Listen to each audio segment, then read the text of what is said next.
Hello, and welcome back to Bedtime Story. Before we begin tonight's tale, I'd love to know where you're listening from.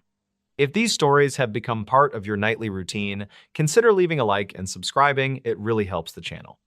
Now get comfortable, settle in, take a deep, calming breath, and let's begin. In this new story, most road trips through Appalachia end exactly where they are supposed to. Travelers follow winding highways through mountain passes, stop at small gas stations, photograph overlooks, and eventually continue toward the next town. Even after dark, the greatest dangers are usually predictable: deer crossing the highway, sudden fog, falling rocks, or a wrong turn onto an unfamiliar county road. But in the summer of 2020, one family returned from a road trip through western North Carolina with something far more difficult to explain. Nobody disappeared, their vehicle never broke down, no crime was reported. Yet somewhere during a 90-mile drive through the mountains, they apparently traveled a section of road that investigators later determined should not have taken them where they ended up. The trip involved 56-year-old Robert Ellison, his wife Linda, and Linda's 72-year-old sister, Margaret. The three had spent several days visiting relatives near Asheville before beginning their drive north toward Virginia. Robert had driven through the Appalachian Mountains for decades and preferred smaller scenic highways over interstate travel. Shortly after 6 o'clock on a clear July evening, they stopped at a family restaurant outside Burnsville before continuing northeast. A receipt confirmed they left shortly before 7. Their navigation system estimated they would reach their motel in approximately 2 hours and 20 minutes, placing their arrival comfortably before 10. For the first hour, nothing unusual happened. Photographs taken from inside the vehicle showed familiar mountain scenery and several roadside overlooks. GPS records confirmed they followed the planned route through 2 small communities before turning onto a state highway that crossed a heavily forested ridge. Sunset occurred shortly afterward. Traffic gradually disappeared and cellular reception became intermittent, but neither condition concerned Robert. The navigation system continued operating through downloaded maps, and road signs still matched the route displayed on the dashboard. Then, shortly after 8:30, the vehicle reached a junction that none of the three remembered seeing on the map. The intersection contained no traffic signal and no businesses, only an old wooden sign indicating that both directions eventually reconnected with the same highway. The navigation system instructed Robert to take the shorter eastern route. According to later statements, nothing about the turn appeared suspicious. The pavement was maintained, center lines remained visible, and reflective markers continued along both shoulders. The family followed the road, expecting to rejoin the main highway within 15 minutes. Instead, the pavement narrowed gradually as the surrounding forest moved closer to the roadway. After nearly 20 minutes, they had not encountered another vehicle, driveway, house, or intersection. More strangely, the navigation screen continued, showing their vehicle traveling along the correct highway.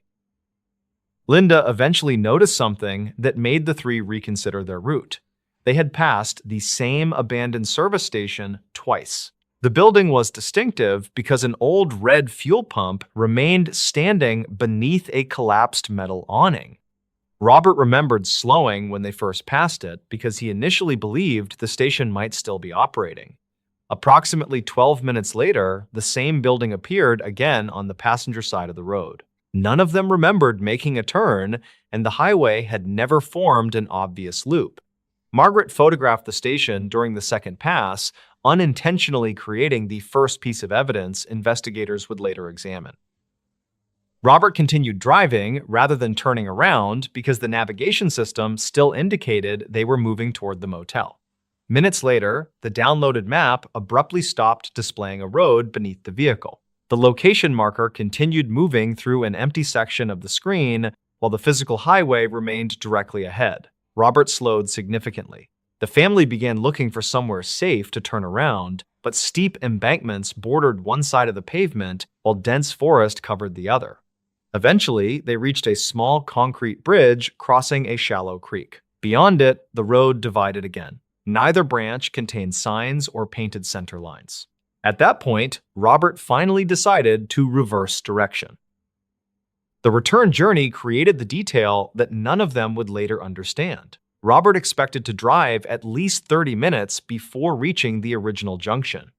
Instead, after crossing the concrete bridge and traveling less than 4 miles, the vehicle emerged directly onto a busy 4-lane highway. Streetlights appeared almost immediately, cellular service returned, and the navigation system recalculated their route. According to the dashboard clock, it was now 10:46 p.m. More than 2 hours had passed since they first entered the unfamiliar road. Yet everyone inside the vehicle believed they had been driving there for no more than 45 minutes. The family reached their motel shortly before 11:30. They initially blamed exhaustion and poor cellular reception for the confusion, but the following morning, Robert examined the vehicle's trip computer.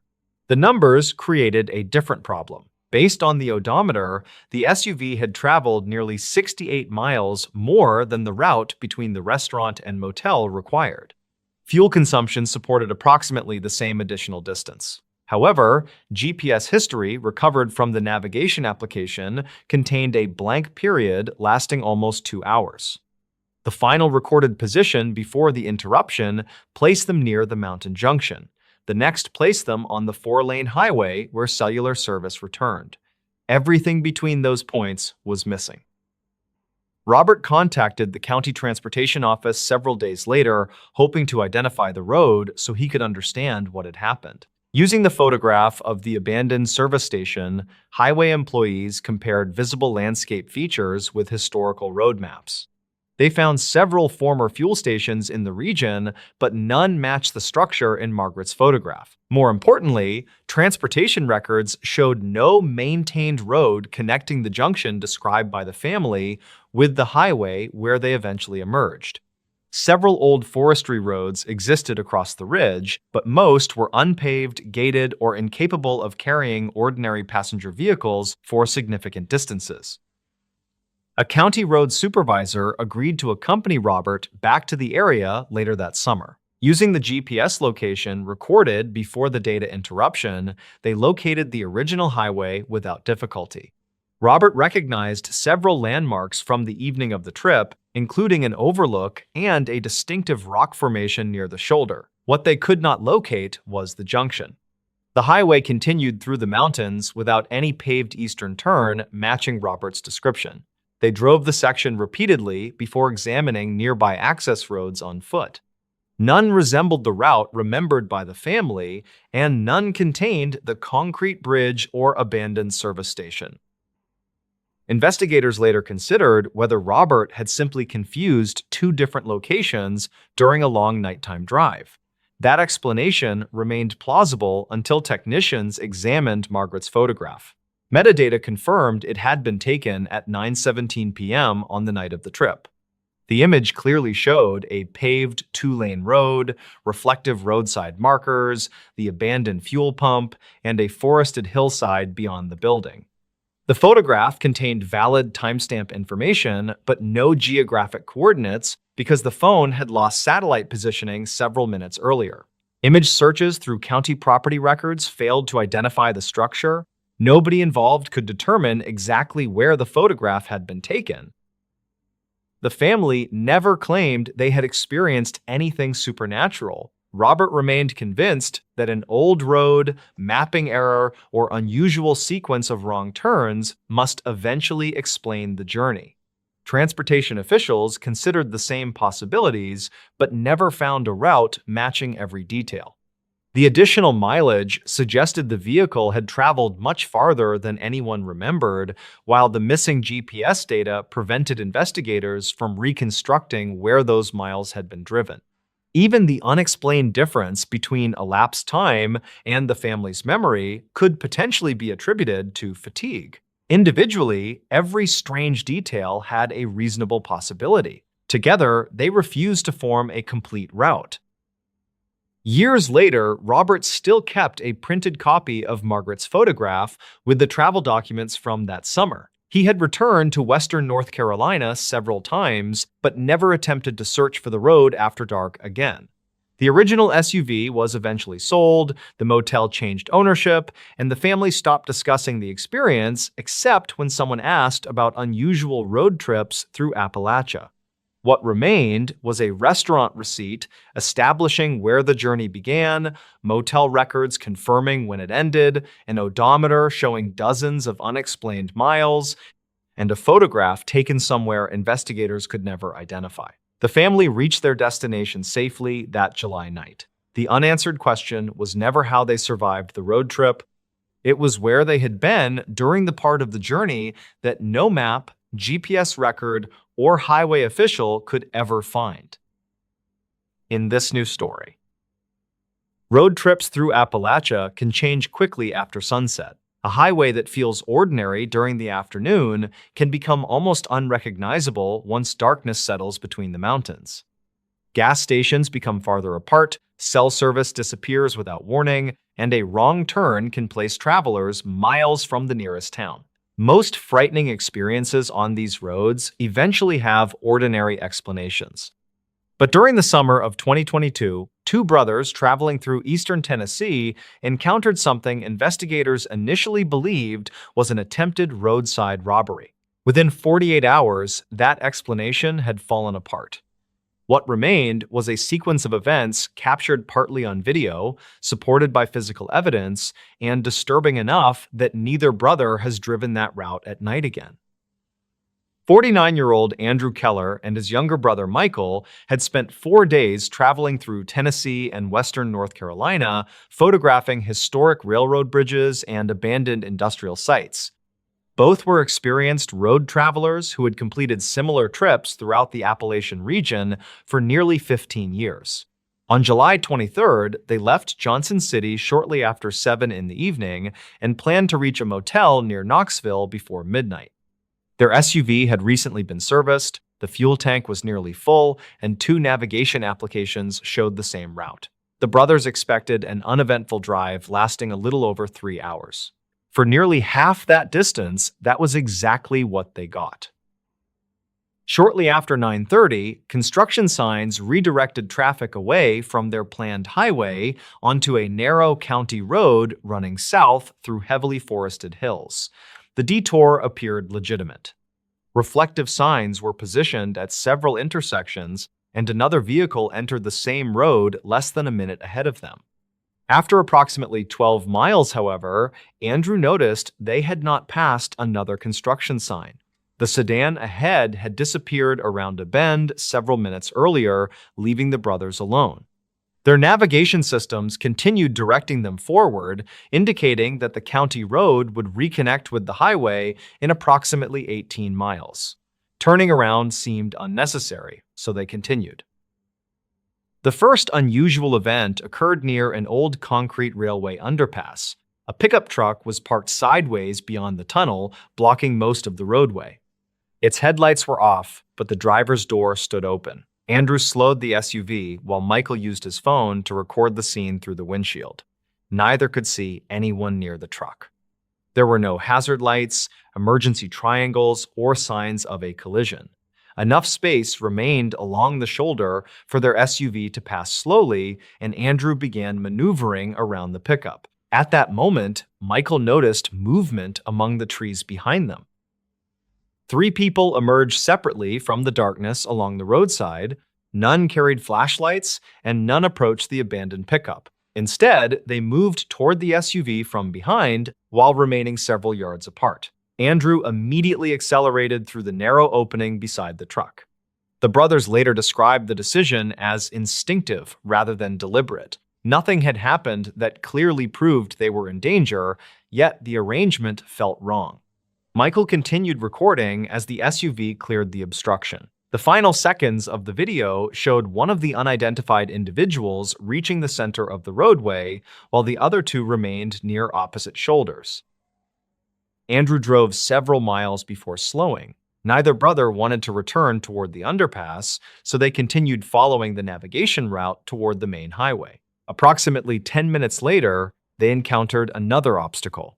A large tree branch lay across both lanes. Unlike the pickup, the branch was small enough that 2 people could probably have moved it, but dense vegetation prevented driving around it. Michael checked cellular service and discovered both phones had lost connection. Their satellite navigation still showed the highway less than 9 miles ahead. With no safe alternative, the brothers remained inside the locked SUV while deciding whether to move the branch themselves. Before either man opened a door, headlights appeared in the rearview mirror. Andrew initially felt relieved, assuming another motorist had followed the detour. The approaching vehicle slowed roughly 100 yards behind them and stopped. Its headlights remained pointed directly toward the SUV. Nearly a minute passed without anyone approaching. Then the lights switched off. Michael began recording again. The darkness behind them became complete except for their red taillights, reflecting from roadside markers. Neither brother could determine whether the vehicle was still there. They waited another minute before Andrew made a decision that probably prevented the situation from becoming more dangerous. Instead of leaving the SUV, he carefully drove onto the shallow drainage shoulder and pushed through vegetation beside the fallen branch. Tree limbs scraped both sides of the vehicle, damaging paint and breaking the passenger mirror, but the SUV cleared the obstruction. Andrew accelerated immediately. Less than 30 seconds later, headlights reappeared behind them. The unknown vehicle had begun following. Michael's recording captured the lights remaining at a relatively constant distance through several curves. Whenever Andrew increased speed, the vehicle appeared to do the same. Whenever he slowed, approaching sharp turns, the distance between them decreased. For nearly 11 minutes, the brothers believed they were being deliberately followed through an unfamiliar mountain road. Then the headlights disappeared. There was no intersection, driveway, or visible place for another vehicle to turn. Andrew continued driving without stopping until they reached a small 24-hour gas station beside a state highway approximately 15 minutes later. Cell service returned almost immediately. The brothers contacted county dispatch and explained what had happened. A deputy met them at the station, examined the damage to the SUV, reviewed both phone recordings, and requested additional officers search the road. Investigators initially treated the incident as a possible attempted robbery involving a staged vehicle obstruction, a tactic occasionally reported in isolated areas. The physical circumstances appeared to support that possibility. Deputies reached the railway underpass less than 40 minutes later. The pickup truck was gone. Officers found fresh tire impressions on the gravel shoulder, but no abandoned vehicle, personal property, or people nearby. They continued toward the location where the brothers reported encountering the fallen branch.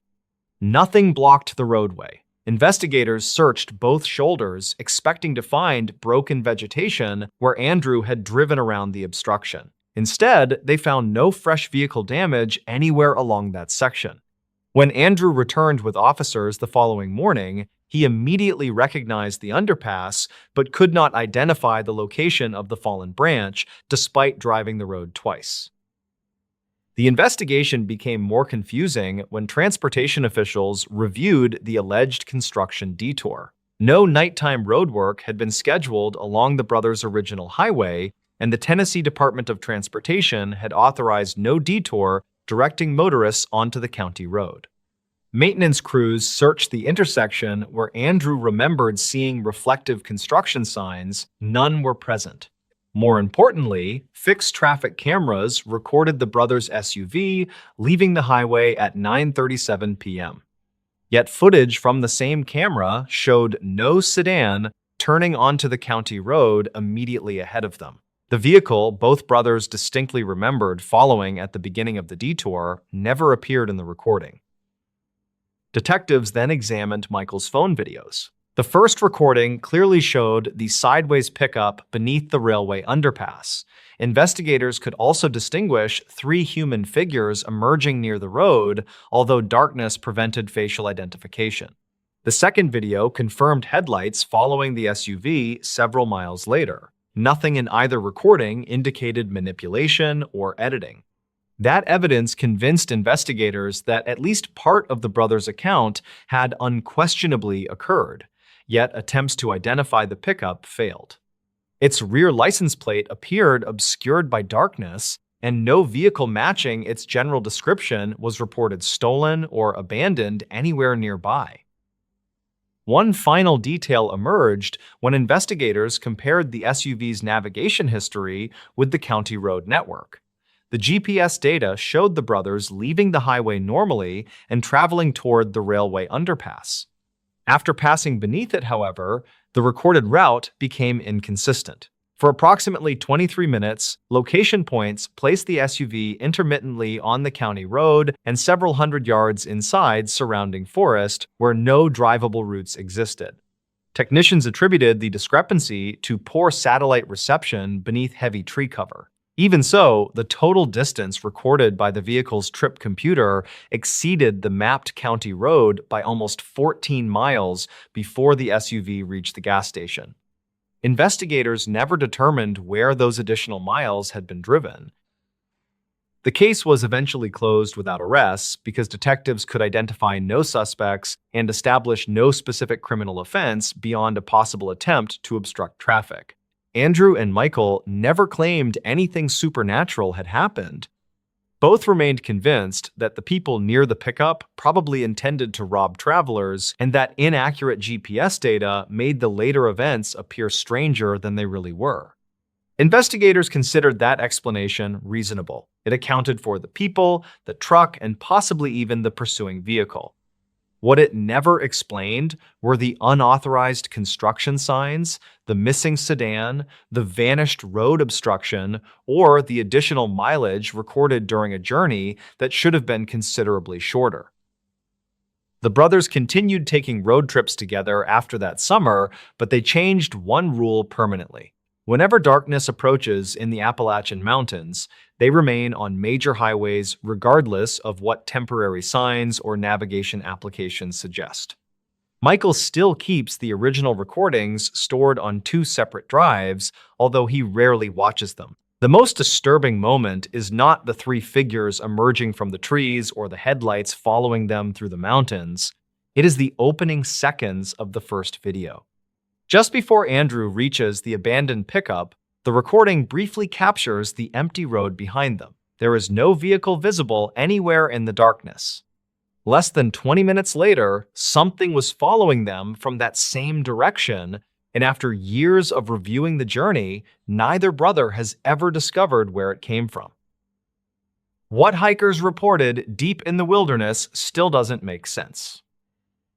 In late summer of 2011, several unrelated hikers reported nearly identical experiences deep within a remote section of western North Carolina. Their accounts were recorded months apart, yet many details appeared unusually consistent. Dispatch logs, archived ranger notes, and later witness interviews preserved fragments of those reports, though investigators never reached a conclusion that satisfied everyone involved. One of the earliest reports came from Corbin Voss, a 37-year-old survey technician from Tennessee who spent weekends hiking remote trails. He entered the Pisgah region alone during a 3-day backpacking trip and planned to document several abandoned logging routes. According to trail records, he checked in at a ranger station shortly after sunrise and appeared calm before beginning his hike. Weather conditions remained stable throughout the day, and no warnings had been issued for that section of forest. Corbin covered nearly 12 miles before establishing camp near a narrow ridge overlooking a heavily wooded valley. He later stated that nothing unusual occurred until shortly after dusk, when distant sounds began echoing through the trees. At first, he assumed another group occupied a nearby campsite, though no fires or lights appeared anywhere below him. The sounds reportedly resembled brief conversations carried by wind, yet every attempt to identify their source failed. Around 10 that evening, Corbin heard what he believed were footsteps approaching from the eastern side of camp. The movement stopped whenever he shined his flashlight toward the trees. Several minutes later, the same pattern repeated from a different direction. He described the experience in a written statement submitted after returning home. According to archive notes, he eventually remained awake until dawn because the sounds continued at irregular intervals. The following morning revealed no obvious explanation. Corbin found no footprints near his campsite, despite damp soil that should have preserved tracks clearly. He also noticed something that later became important during the investigation. Several small stones had been arranged beside the trail leading away from camp. The formation appeared deliberate, though investigators later suggested natural causes could not be ruled out. Corbin photographed the stones before continuing his hike deeper into the wilderness. Approximately 4 months later, a second report emerged from a woman named Tessa Crowley, a 42-year-old physical therapist from Virginia. She visited the same general region while training for a long-distance hiking event. Tessa reportedly knew nothing about Corbin's experience. Nevertheless, her statement contained details that closely matched information contained within county files from earlier reports. Rangers noticed the similarities only after reviewing records during the following year. Tessa spent 2 nights in the forest and described hearing distant voices after dark. She could never distinguish actual words, though the sounds consistently resembled conversations taking place beyond visual range. During her second evening, she reportedly heard footsteps circling her campsite for nearly an hour. Whenever she moved toward the noise, complete silence followed immediately. Investigators later confirmed that no other hikers had registered nearby during that period. The most unusual detail appeared shortly before sunrise. Tessa woke unexpectedly and discovered several stones arranged near a fallen log approximately 30 yards from camp. She later claimed the arrangement had not been present before darkness arrived. Archived ranger notes from 2012 mention photographs taken at the scene, though some records indicate those images were later misplaced. Investigators never confirmed whether the stones had any connection to other reports. As similar accounts accumulated, officials began examining earlier records stored in regional archives. A county file from 2009 referenced a search and rescue volunteer who described hearing distant conversations while assisting during a missing person operation. Another report from 2007 mentioned unexplained footsteps around a temporary camp established by forestry workers. Although details varied, recurring elements appeared often enough to attract attention from local authorities. By 2013, discussions about the reports reached several outdoor organizations operating throughout the Appalachian region. Some members believed environmental conditions created auditory distortions capable of producing convincing illusions. Others pointed toward wildlife activity, arguing that unfamiliar sounds frequently become exaggerated after darkness settles across remote landscapes. Investigators explored both possibilities, yet neither explanation accounted for every detail contained within witness statements. Records conflict regarding several observations, leaving significant gaps in the timeline. One incident from that year generated particular interest. A pair of hikers named Leland Burke and Owen Mercer entered the wilderness for a weekend photography trip. Both men were experienced outdoorsmen who routinely traveled through isolated terrain. According to their statements, they heard voices shortly after sunset while preparing dinner beside a stream. Neither individual could identify specific words, though both agreed the sounds resembled a conversation occurring just beyond sight. Leland later reported seeing a light moving slowly between distant trees across the valley. The light appeared briefly before disappearing behind thick vegetation. Owen claimed he never observed it directly, creating one of several conflicting details found throughout the case. Investigators never confirmed whether another group occupied the area that night. Searches conducted afterward located no campsites, discarded equipment, or evidence suggesting recent human activity nearby. The following morning produced another familiar discovery. Several stones rested beside the trail leading away from their campsite. Unlike previous reports, the arrangement formed a rough line extending toward denser forest. Leland photographed the scene and submitted copies during a later interview. Some locals claimed similar markers occasionally appeared throughout remote sections of the region. Investigators never confirmed those accounts and found little supporting documentation. As years passed, additional reports continued appearing within archived notes and ranger files. Many involved experienced hikers who demonstrated familiarity with wilderness conditions. Most accounts described sounds rather than visual encounters. Voices remained the most common element, followed closely by footsteps approaching campsites after dark. While each report contained differences, enough similarities existed to keep the mystery alive among those familiar with regional records. Researchers examining the case proposed several theories. Certain environmental specialists suggested unusual terrain features might reflect sound across valleys in unexpected ways.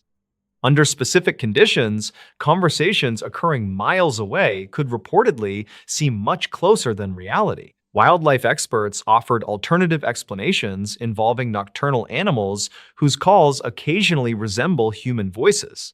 Neither theory addressed the recurring stone arrangements mentioned across multiple reports, separated by years and involving unrelated witnesses. A review conducted during 2019 attempted to organize every available statement into a single timeline. Investigators compared dispatch logs, archived notes, witness interviews, and state records gathered over more than a decade. Their findings revealed no evidence of criminal activity, organized hoaxes, or coordinated fabrication. However, they also failed to identify any explanation capable of connecting every reported detail. Several key documents referenced observations that could no longer be verified because supporting material had disappeared. Today, hikers continue traveling through the same wilderness without incident every year. Most never experience anything unusual and return home with ordinary stories about mountain views and long trails. Yet, scattered among those routine accounts remain a small number of reports that sound remarkably similar to statements recorded years earlier.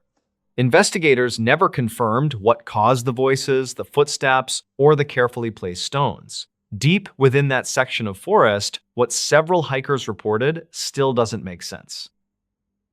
In this new story, the Carter family had lived in the same narrow Appalachian hollow for nearly 12 years before anything unusual ever happened.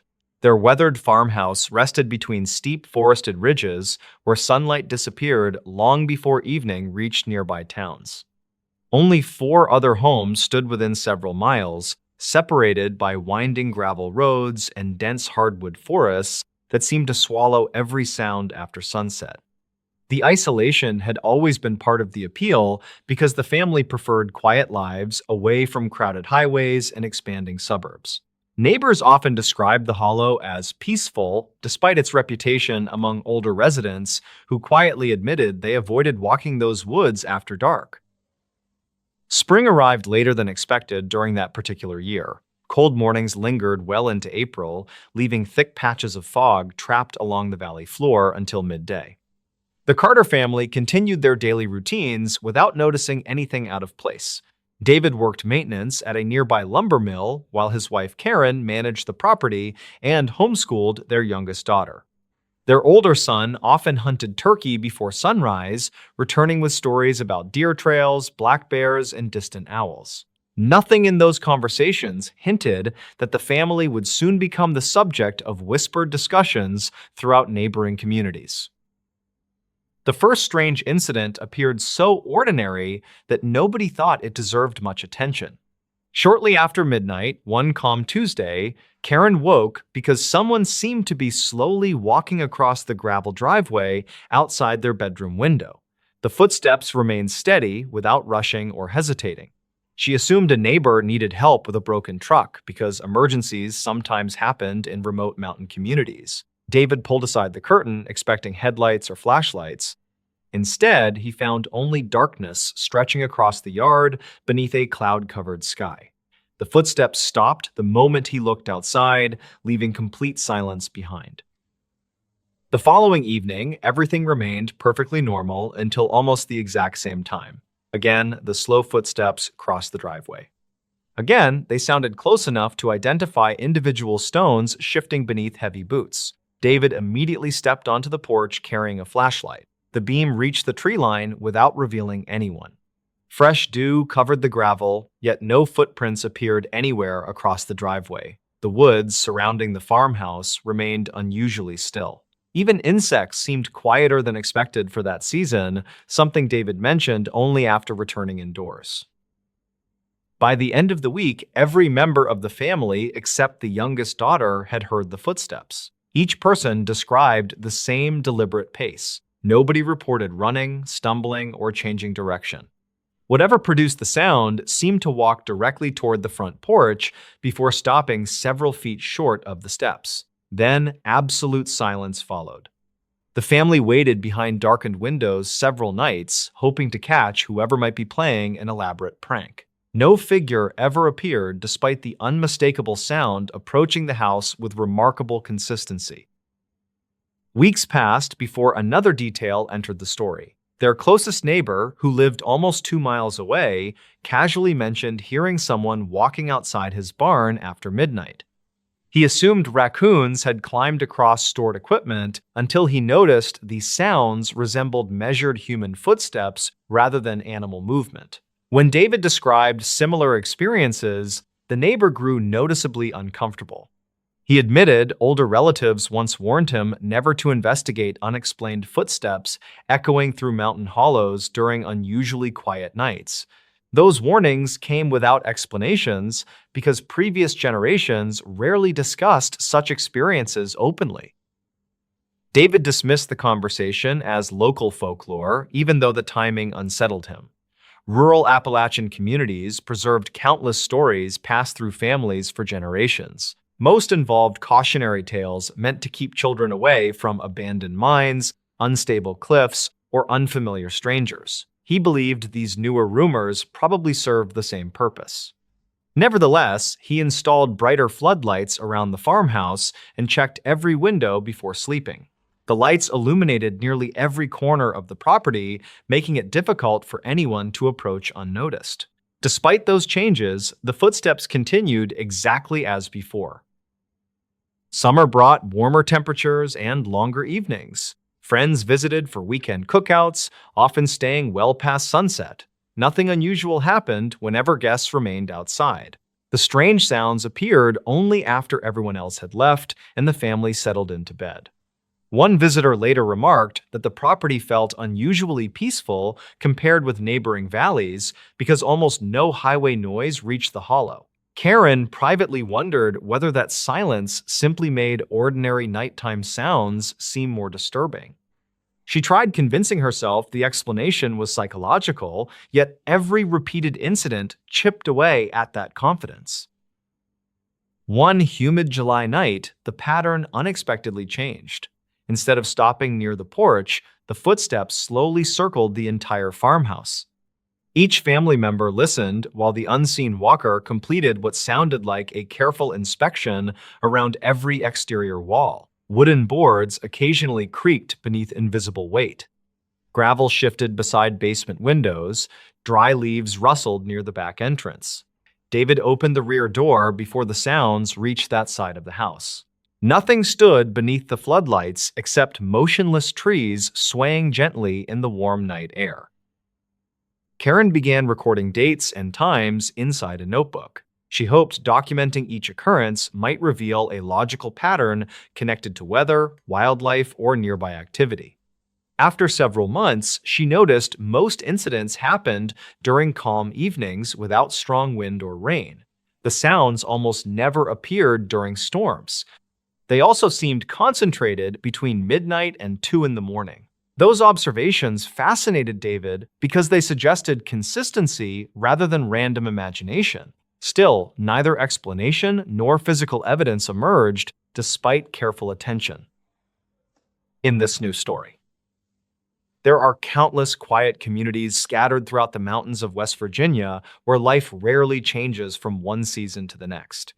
Neighbors know one another by name, local deputies recognize nearly every vehicle on the road, and unusual events become the subject of conversation almost immediately. Most incidents are explained within hours. A missing hiker is located. A broken-down vehicle is towed away. A suspicious noise turns out to be wildlife moving through the woods. Yet, every so often, an investigation begins with an ordinary emergency call before quietly evolving into something no one can fully explain. One of the most puzzling cases unfolded during the early autumn of 2020 in a small mountain community where several residents reported seeing the same unfamiliar visitor, despite investigators finding no evidence that anyone had ever been there. The community of Laurel Ridge consisted of fewer than 500 residents living along a narrow valley surrounded by dense hardwood forests. The only paved road entered from the south before ending several miles later at the base of state-owned woodland. Aside from hunters during the fall and hikers throughout the summer, very few strangers had reason to visit the area. Because unfamiliar vehicles were immediately noticed, the sheriff's office initially paid close attention when multiple residents reported seeing an older, dark-colored sedan driving slowly through the neighborhood over 3 consecutive evenings. The vehicle never exceeded the speed limit, never stopped at any residence, and never appeared on traffic cameras positioned at the highway entrance leading into town. The first report came from a retired postal worker shortly after sunset on September 19th. While watering flowers near the end of her driveway, she watched an unfamiliar sedan pass without headlights despite daylight already fading behind the surrounding mountains.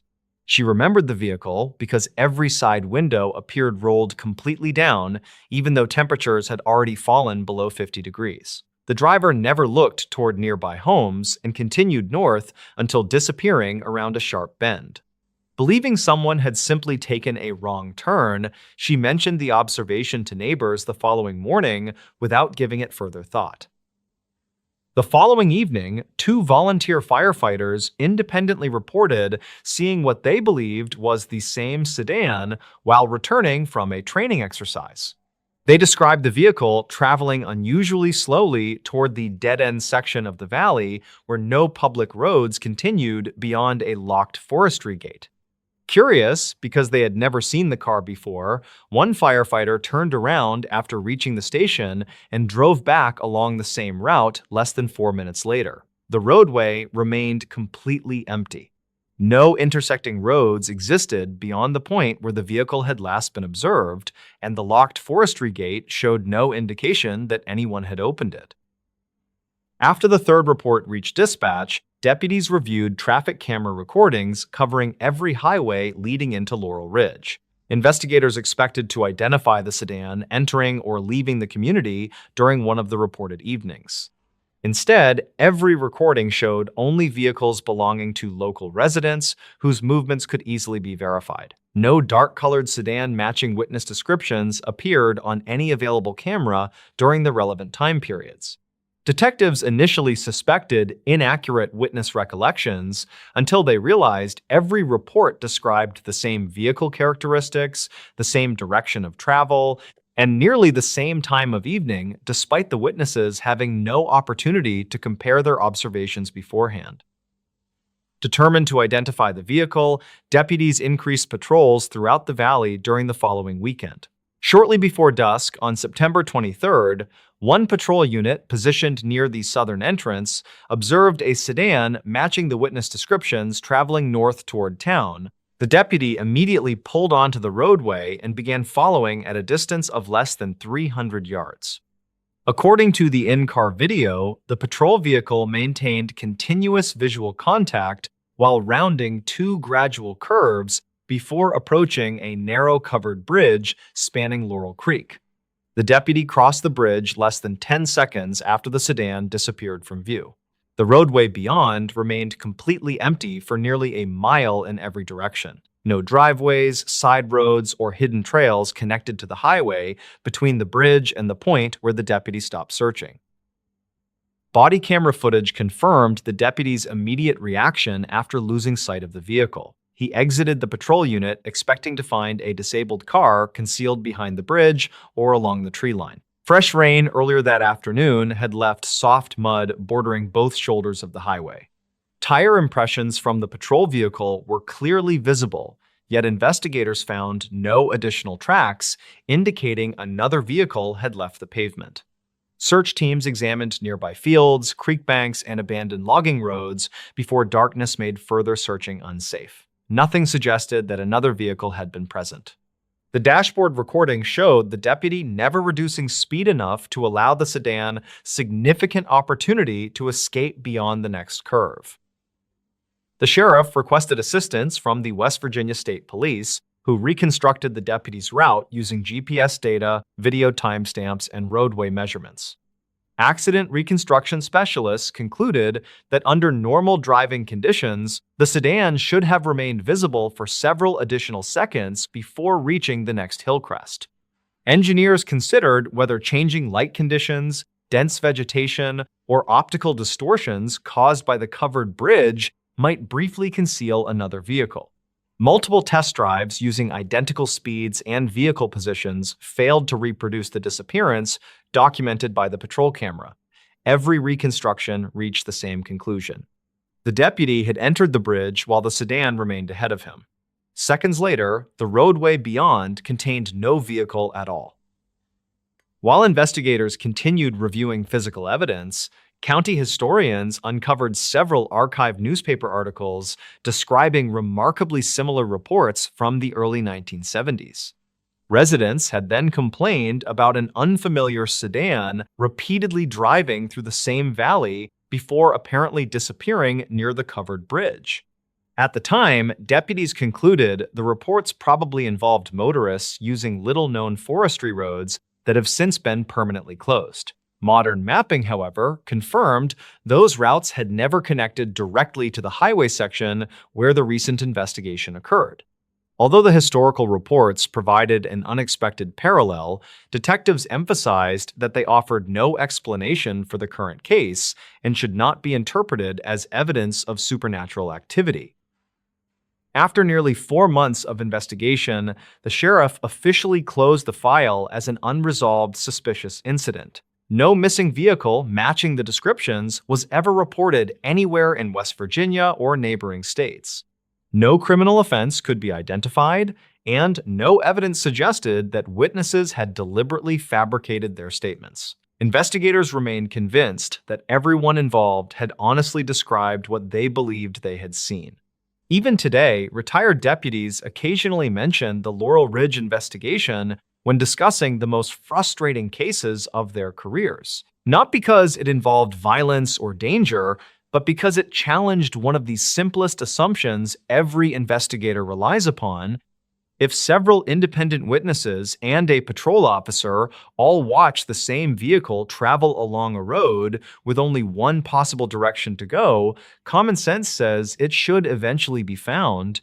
In Laurel Ridge, it never was. And that unanswered question quietly remains one of the mountain community's enduring mysteries. Strange things happened on our June road trip after midnight.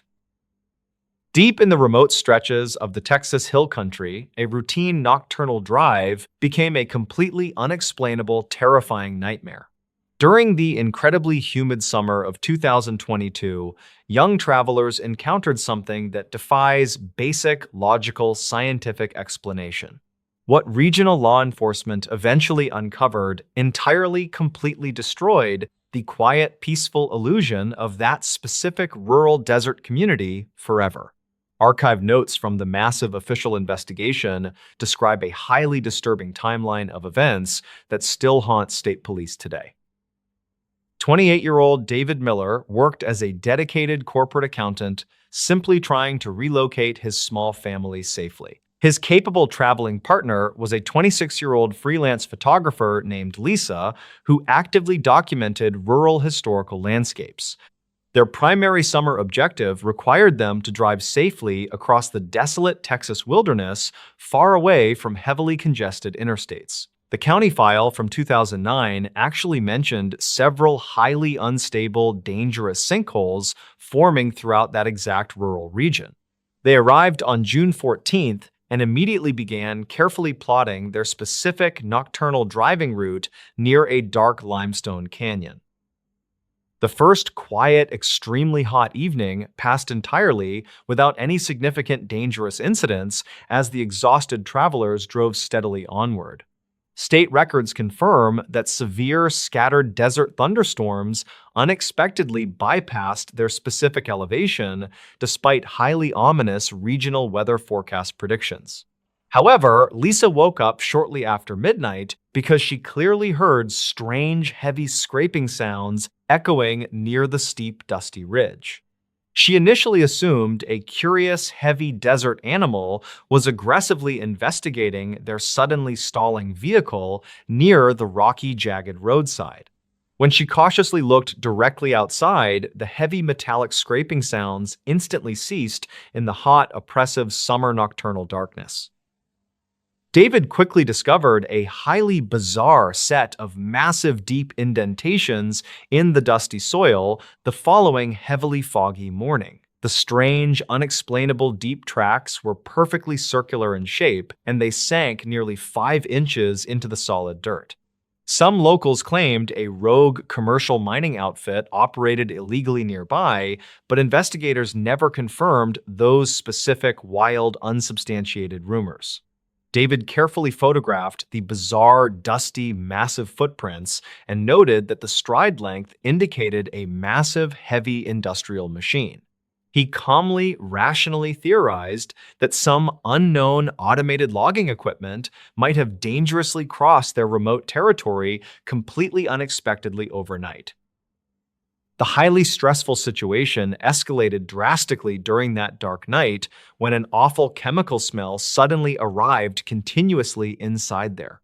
Reportedly, the foul, suffocating odor tightly resembled burning synthetic plastic mixed heavily with the sharp scent of raw industrial sulfur. Both dedicated travelers immediately started coughing violently and aggressively, struggling to breathe properly inside their completely sealed heavy vehicle cabin.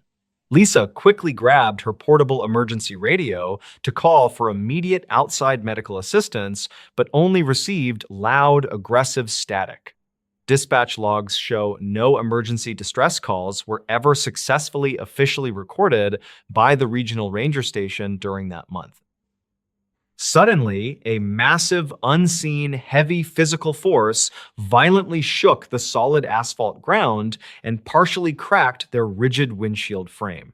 David scrambled frantically out the dark open door and desperately aimed his high-powered thermal imaging camera directly pointing upward. The glowing digital screen instantly revealed an enormous, intense heat signature standing perfectly still behind a large dead oak tree. The strange glowing thermal image lacked any discernible biological features and completely blocked the normal ambient background radiation thermal signatures. Records conflict regarding exactly how long they silently, terrifyingly watched the imposing bright anomaly before it slowly, finally, silently retreated.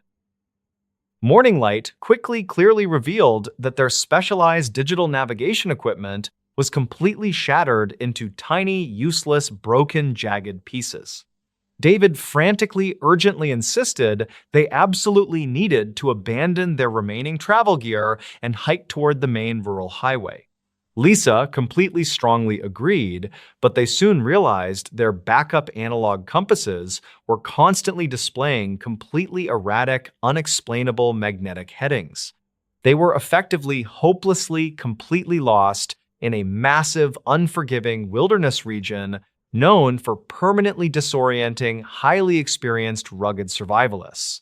The desperate, anxious travelers decided to blindly, consistently follow the slow, dusty trail, hoping it safely intersected a paved road.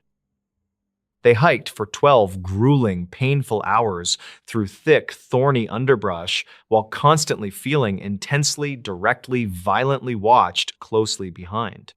Archived notes from Lisa stated she repeatedly caught brief, terrifying glimpses of pale, smooth, large objects moving swiftly, entirely nearby.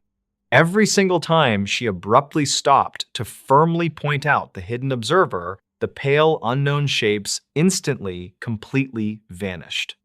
Utter physical, mental exhaustion eventually heavily forced them to quickly establish a completely vulnerable, unprotected makeshift camp by the car. They huddled tightly, safely together by a small warm fire while strongly clutching their sturdy walking sticks for necessary protection. Around 2 in the freezing morning, the surrounding dark, dense desert suddenly fell totally dead silent as wild insects stopped. A deep, guttural, mechanical humming sound slowly, continuously began to violently vibrate through the damp dirt beneath their heavy boots. Some locals claimed strange underground natural gas releases occasionally plagued the Texas region, but geologists officially formally found zero evidence. David frantically aggressively scanned the pitch-black distant tree line with his thermal camera, but the expensive digital battery exploded. Lisa screamed out loudly in absolute sheer unadulterated terror when a tall, pale, smooth shape casually stepped into the firelight. The towering, featureless, pale entity did not overtly aggressively attack them, but simply stood motionless, completely staring blankly directly ahead. David slowly, hesitantly reached for his heavy orange flare gun, but his frozen, numb fingers were constantly heavily trembling violently. The bizarre, towering, unknown creature emitted another deep, deafening humming vocalization that violently, instantly extinguished the warm, bright campfire flames. Plunged into total, suffocating, pitch-black darkness, the two terrified close friends blindly, frantically ran into the treacherous, thorny desert. They hopelessly, blindly sprinted continuously through the dense, tangled brush until they eventually physically separated from each other completely forever. A commercial desert survey operator miraculously, happily found Lisa wandering aimlessly near a heavily designated rural gravel public access channel. The young, traumatized photographer was severely badly dehydrated and suffering from multiple minor bleeding lacerations caused by sharp, jagged cactuses. State records confirm she was quickly, safely, immediately transported to a local regional medical hospital and strictly chemically treated properly. When heavily armed local police deputies eventually carefully, safely navigated back to retrieve the abandoned vehicle, they discovered sheer chaos. The heavy, durable steel car doors were entirely melted into toxic puddles, and all metal engine components were twisted. David was tragically completely never seen again, despite the massive, highly coordinated regional search effort spanning 3 adjacent dry counties. Highly trained tracking search dogs entirely lost his distinct individual scent trail near the steep edge of rocky cliffs. Law enforcement officials strongly, firmly suspected the blindly, quickly fleeing accountant accidentally fatally fell into the massive, dark, hidden sinkhole. However, they absolutely could not logically, realistically explain how the heavy vehicle equipment was completely melted by extreme high temperatures. The overwhelming, putrid atmospheric sulfur smell and the highly localized underground ground vibrations also strictly remained completely, totally, officially unsolved. Lisa completely, permanently, fully abandoned her promising freelance rural photography career and rapidly moved to a bustling, noisy, crowded city. She completely, absolutely, strictly refused to conduct any further public media interviews regarding her terrifying, unexplainable, deep, dark desert experiences. She eventually quietly, safely wrote a highly obscure, completely anonymous internet blog detailing her intense, lingering, severe, heavy psychological trauma. Reportedly, she deeply, severely suffered from chronic, daily, heavy insomnia and constant, terrifying nightmares featuring tall, faceless, smooth, looming entities.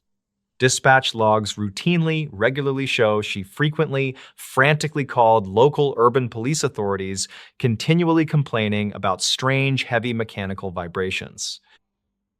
The deep, dark Texas hill country deserts remain mostly, completely, thoroughly uncharted and deeply, heavily feared by many veteran guides. Experienced local rural tour operators actively, aggressively, strictly discourage overly ambitious amateur novice tourists from widely exploring that specific area. Official public state records conflict regarding the actual total highly accurate number of missing persons cases strictly linked to wilderness. Some ambitious, independent, amateur internet investigators occasionally dangerously completely venture into the dark region, hoping to finally capture definitive evidence. Most of them always safely return completely empty-handed, while a few others quickly emerge with deeply unsettling, disturbing stories. The absolute, total, complete lack of any definitive hard physical evidence heavily, continually, profoundly frustrates those who genuinely believe Lisa. The destroyed, shattered digital thermal camera conveniently, completely, permanently erased any potential digital visual proof of the giant heat signature. Vociferous internet online skeptics constantly, loudly, aggressively argue that sheer blind panic and total utter darkness easily successfully transformed reality. Archive notes carefully, thoroughly gathered from the official local police investigation confidently, strictly concluded that an undocumented toxic gas leaked. Yet, the exact, highly specific, true physical origin nature of those massive, perfectly smooth circular tracks remains completely officially contested. University biology science experts quickly, easily, permanently dismiss the crazy, ridiculous, bizarre idea of a completely unknown massive desert animal. They firmly, constantly, strongly argue that an active, healthy, massive breeding population of large hidden creatures would leave physical evidence. No unusual animal organic hair samples or strange skeletal biological bone remains have ever been definitively, positively, completely, conclusively linked. Some locals claimed the federal, national, centralized government quietly, aggressively, permanently suppressed the actual truth to secretly protect classified operations. Investigators never confirmed any grand, illegal, hidden conspiracy and simply safely, permanently, officially closed the bizarre, terrifying Texas desert case. The completely destroyed vehicle remains permanently locked securely inside a heavily guarded regional police evidence facility building completely indefinitely today. The thick steel chassis is completely severely warped and violently twisted in ways that heavily confuse professional, licensed structural engineers. They absolutely cannot logically, mathematically explain the immense localized heat signatures required to permanently warp such durable, thick commercial steel. The strange chemical residue carefully extracted from the melted doors completely lacks any known, recognizable, earthly, scientific, periodic table components. Law enforcement officials strongly, silently, actively discourage any independent laboratory scientists from officially testing the highly unusual toxic chemical samples. The specific isolated stretch of rural, unmarked desert highway remains completely officially closed to all civilian commercial traffic passing today. Heavy concrete barricades severely, completely restrict access to the dusty, dark path where the terrified couple originally became lost. Dispatch logs occasionally record highly unusual, frantic phone calls from nearby rural ranchers complaining about strange, bright nightly skylights. The massive glowing orbs reportedly silently hover directly above the completely restricted desert area before rapidly shooting straight vertically upward. Investigators never confirmed these extremely bizarre, localized aerial phenomena and simply quickly dismissed them as common military night training flares. Lisa constantly refuses to leave her highly secure concrete urban apartment whenever the hot summer season slowly, inevitably descends annually. She strictly, violently demands that every single heavy deadbolt lock remains securely, completely fastened throughout the entire long, dark night. She passionately, completely believes the towering, pale entities are still aggressively, constantly searching for her across the vast, expansive country. Her intense, ongoing, severe psychological therapy sessions carefully attempt to slowly, rationally dismantle her deeply ingrained, absolute paranoid mental delusions, the actual absolute terrifying truth hiding deep within that desolate Texas desert wilderness might never be completely, fully mathematically understood. Perhaps some dense, dark, forgotten regions of the deep American wilderness are genuinely safely meant to remain completely, entirely undiscovered. The county file from 2009 explicitly severely warns travelers to completely avoid driving completely alone during dark nights. State records clearly, consistently, actively document a highly disturbing pattern of unexplainable, strange disappearances occurring specifically during extremely hot Junes. The highly dedicated professional regional search teams completely, entirely refuse to officially patrol that specific dark sector after sunset arrives. What people continually reported seeing out there in the massive dark desert still completely, definitively, genuinely makes absolute zero sense. The completely bizarre, tragic Texas desert incident remains a highly popular, terrifying discussion topic on obscure internet online mystery forums. Amateur online sleuths constantly aggressively debate the various conflicting official reports while desperately searching for any hidden, logical, factual clues. Some highly dedicated researchers actively cross-reference these strange coordinate locations with deeply buried historical, indigenous, regional dark folklore stories.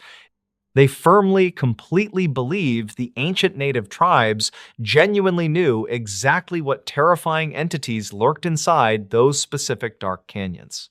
However, local authorities absolutely strictly prohibit anyone from actively organizing dangerous, large-scale civilian search parties within that restricted region. The quiet, peaceful illusion of a totally harmless, relaxing summer road trip was completely permanently shattered for that young family. Lisa completely isolated herself from all her remaining worried friends and slowly became a highly reclusive, paranoid urban apartment hermit.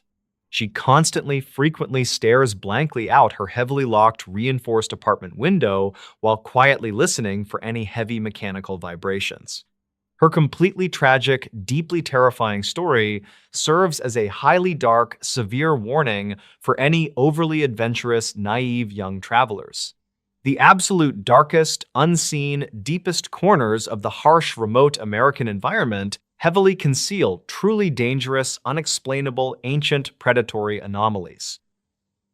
In this new story, long before GPS-guided drivers through the Appalachian Mountains, locals in southern West Virginia relied on narrow county roads connecting mining towns hidden between steep ridges. Many of those roads still exist today, winding through dense forests where abandoned coal camps slowly disappear beneath moss and vines. Most are perfectly safe during daylight. Yet, according to sheriff reports, volunteer search records, and decades of local newspaper archives, a handful of isolated locations continue attracting incidents that investigators have never fully explained. They are not officially closed. No warning signs tell visitors to stay away after sunset. Still, many longtime residents quietly agree on one thing. Some places in West Virginia should never be visited after dark.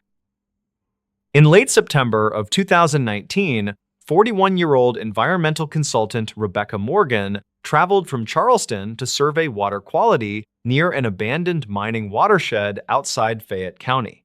Her company specialized in restoring streams damaged by decades of coal production, and Rebecca had spent nearly 15 years working in remote sections of Appalachia without a single serious incident. Colleagues described her as careful, experienced, and unwilling to take unnecessary risks. Every survey followed the same routine: arrive before sunrise, complete inspections before evening, and avoid overnight work whenever possible. That schedule changed after unexpected equipment failures delayed the project until late afternoon. Rebecca considered spending the night in a nearby motel, but weather forecasts predicted heavy rain beginning before dawn. Waiting until morning would force another full day of delays and additional travel costs. Shortly after 6:30, she packed her equipment and began driving toward the final monitoring station located near an abandoned mining settlement known decades earlier as Red Hollow. The community had once housed more than 300 families before the last coal operation closed during the mid-1980s. Today, almost nothing remained except broken foundations, scattered utility poles, and a weathered church standing alone beside the road. Before leaving the county maintenance office, Rebecca mentioned her destination to an older road supervisor named Carl Jenkins. Carl had lived in Fayette County his entire life and recognized Red Hollow immediately. Instead of discussing road conditions, he asked Rebecca what time she expected to finish. When she answered that she hoped to leave shortly after sunset, Carl became unusually serious. He quietly suggested postponing the inspection until morning. Rebecca assumed the warning related to rough terrain or wildlife activity. Carl simply shook his head and replied, "The road is fine. It's what people keep reporting after dark that worries me." Before Rebecca could ask another question, another employee interrupted the conversation, and the subject was never mentioned again. The drive toward Red Hollow followed a narrow two-lane road climbing steadily into the surrounding mountains. Cell phone reception disappeared almost immediately after she left the highway. Thick hardwood forests blocked nearly every view beyond the next curve, while abandoned rail lines occasionally appeared beside the pavement before vanishing beneath overgrown vegetation. Rebecca had driven similar roads countless times and noticed nothing unusual during the first hour except how completely empty they seemed. She passed only 3 vehicles, all heading toward town. None traveled in the opposite direction after sunset. At exactly 8:14, according to the timestamp later recovered from her dashboard camera, Rebecca rounded a curve and noticed an old church standing beside the road. Its white paint had almost completely faded away, leaving weathered wooden walls barely visible beneath moonlight. One upstairs window glowed faintly as though someone had left a single lamp burning inside. Rebecca slowed briefly, surprised that anyone still maintained the building after so many years. She continued another mile before reaching the creek crossing marked on her survey map. When she checked the GPS coordinates, they did not match the location recorded by her company. Somehow, she remained nearly 3 miles from the monitoring station despite following the only road available. Assuming she had entered incorrect coordinates, Rebecca turned around. Less than 10 minutes later, she passed the same church again. This time, the front entrance stood partially open. No vehicles occupied the gravel parking lot, no lights shone from nearby homes. The glowing upstairs window remained exactly as before. Rebecca glanced at the dashboard clock and noticed only 4 minutes had passed since she first saw the building. The distance between the church and the creek crossing should have required nearly 10 minutes at her average speed. She stopped briefly on the shoulder, restarted her navigation system, and confirmed the route had not changed. As she continued driving, the road became strangely familiar. Every sharp bend, fallen tree, and damaged guardrail appeared exactly where she remembered seeing them only moments earlier. Then she noticed something even more unsettling. Fresh tire tracks covered the dusty shoulder ahead before ending abruptly beside an abandoned bus stop. There were no tracks leading away. Rebecca stepped out with a flashlight, expecting to find another vehicle hidden among the trees. The forest remained completely silent. Even the usual sounds of insects seemed to disappear. Moments later, her handheld radio emitted several seconds of heavy static before a calm male voice quietly said, "You're going the wrong way." The transmission ended before she could respond. Company records later confirmed nobody else was using that frequency within 50 miles. Rebecca returned to her truck and continued toward the monitoring station without stopping again. Nearly 15 minutes later, she finally reached the location marked on her survey documents. The water sampling equipment remained exactly where technicians had installed it months earlier. She completed the inspection in less than 20 minutes before beginning the return drive. To her surprise, the church had disappeared entirely. The road where it should have stood contained only an empty clearing, surrounded by broken stone foundations. State historical records later confirmed a church had once existed there, but burned to the ground during 1993 after being struck by lightning. No rebuilding permits were ever issued. The following week, Rebecca casually described the experience while submitting her field report. Instead of dismissing the story, another environmental consultant admitted witnessing something similar nearly 8 years earlier. Curious, the company's safety manager searched archived incident logs and discovered 3 unrelated employees had reported navigation problems near Red Hollow after sunset over the previous 2 decades. None mentioned ghosts or paranormal activity, all described passing landmarks that later proved no longer existed. The company quietly updated its internal safety guidelines soon afterward. From that point forward, environmental surveys near abandoned mining communities in southern West Virginia would end before sunset whenever possible. The policy cited reduced visibility and remote terrain as the official reasons. Unofficially, several longtime employees believed the change came after too many experienced field workers returned, describing roads that somehow led through places history had already erased. To this day, local deputies continue responding to occasional calls from travelers, reporting strange navigation errors, missing stretches of time, or abandoned buildings appearing where official maps show nothing at all.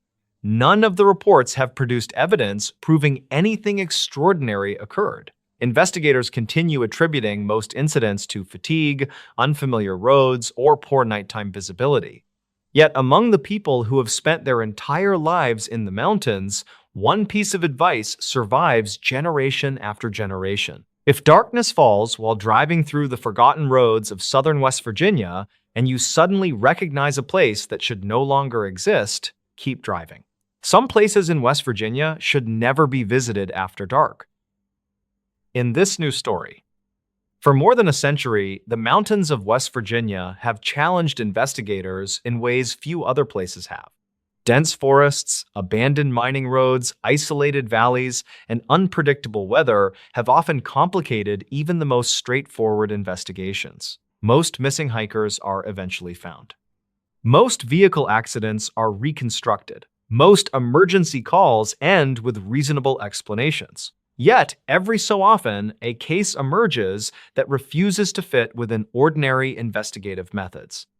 One such investigation began during the final weekend of September 2018, when a routine welfare check along an old fire tower road slowly transformed into one of the most perplexing unsolved cases ever handled by a rural sheriff's office.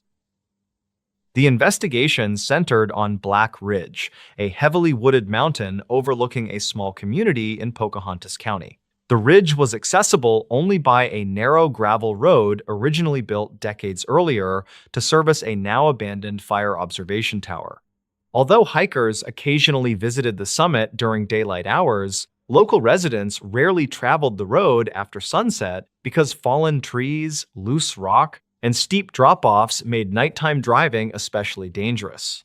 On the evening of September 29th, a volunteer firefighter contacted the sheriff's office after noticing a blue station wagon parked beside the abandoned tower long after the surrounding recreation area had officially closed. The vehicle's headlights were off, yet its parking lights remained illuminated as though someone intended to return within a few minutes. Deputies arrived shortly before 11 o'clock, expecting to locate campers or photographers watching the stars from the summit. Instead, they found the station wagon completely empty. The keys remained in the ignition, the driver's wallet rested inside the center console, and a folded hiking map lay open across the passenger seat.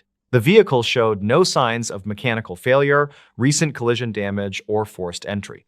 More unusually, investigators discovered a thermos of coffee that was still warm enough to suggest its owner had left the vehicle only a short time before deputies arrived. The surrounding silence seemed ordinary for a mountain after dark, yet the complete absence of any nearby person immediately raised concerns that the driver might have suffered a medical emergency somewhere along the ridge. Search teams assembled before midnight and began working outward from the abandoned vehicle. Experienced tracking dogs quickly identified a scent leading away from the parking area toward the remains of the old fire tower. Investigators followed the trail across a narrow footpath covered with fallen leaves before reaching the tower's concrete foundation, where the dogs unexpectedly stopped. Handlers attempted several restarts from different directions, but every effort ended at exactly the same location. Beyond the foundation, neither dogs nor searchers located additional evidence indicating where the missing individual had gone. Fresh rain earlier that afternoon had softened the soil surrounding the summit, yet investigators found only one continuous set of footprints leading from the vehicle to the tower. No return tracks appeared anywhere nearby. At first daylight, the search expanded dramatically. State police helicopters equipped with thermal imaging scanned the surrounding mountains, while volunteer rescue teams divided the forest into carefully measured grid sections. Rangers familiar with the terrain searched abandoned logging trails, rock outcrops, and drainage channels where an injured hiker might have become trapped.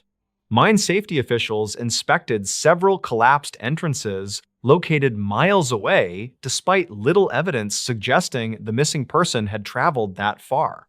By the end of the third day, more than 100 volunteers had searched nearly 2,000 acres without locating a single additional clue. The only confirmed evidence remained the station wagon, the footprints ending at the fire tower, and the unanswered question of why no trace continued beyond that point. Investigators soon identified the vehicle's owner as 51-year-old Thomas Granger, an amateur landscape photographer from Elkins who frequently spent weekends documenting remote Appalachian overlooks. Family members described him as meticulous, experienced outdoors, and deeply familiar with the region's mountain roads. Camera equipment recovered from the vehicle contained dozens of photographs taken throughout the afternoon, beginning with rivers, abandoned barns, and autumn forests, before ending with several images of the fire tower shortly before sunset. Nothing in the photographs suggested danger or unusual activity. Analysts carefully reviewed every image, enlarging reflections inside windows, shadows between trees, and distant ridgelines. No unidentified people, vehicles, or wildlife appeared in any frame. Digital evidence offered little additional guidance. Granger's mobile phone last connected to a nearby cellular tower at 8:47 p.m. before losing reception, an expected occurrence given the mountainous terrain. GPS information extracted from his camera confirmed he had remained near the summit throughout the evening. His credit cards showed no activity after purchasing fuel nearly 3 hours earlier, while bank records revealed no unusual financial transactions before his disappearance. Detectives considered the possibility that he had intentionally left the area on foot, but his backpack, flashlight, cold weather jacket, and overnight supplies all remained inside the vehicle. Friends later remarked that Granger never explored unfamiliar trails without carrying at least basic emergency equipment.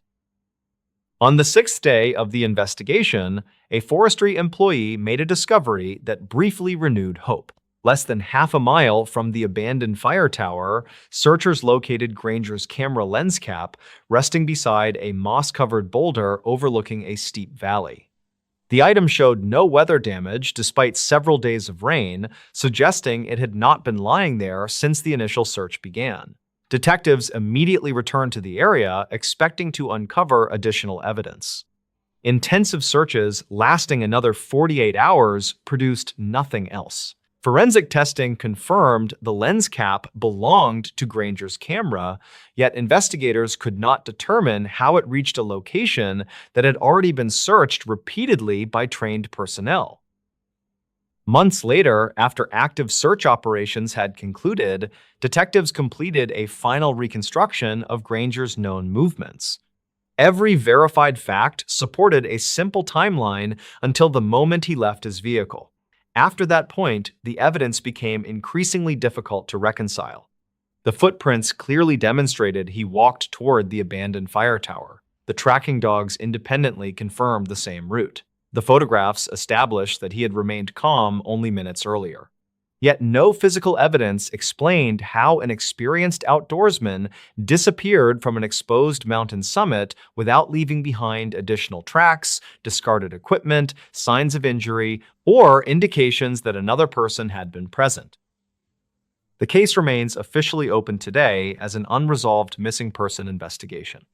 Every few years, advances in forensic technology prompt investigators to re-examine the physical evidence preserved from the original search, hoping overlooked details might finally connect the missing pieces of the timeline. So far, none have. Among retired deputies and volunteer rescuers who spent long days combing the forests of Black Ridge, the investigation is remembered not because of what they found, but because of what they never did.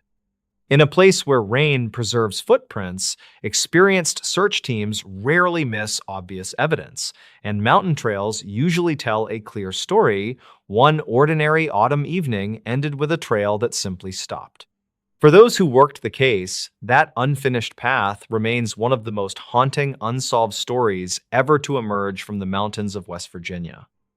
In this new story, on August 9, 2022, the Tennessee Highway Patrol opened an investigation after receiving 3 unrelated reports involving the same stretch of U.S. play.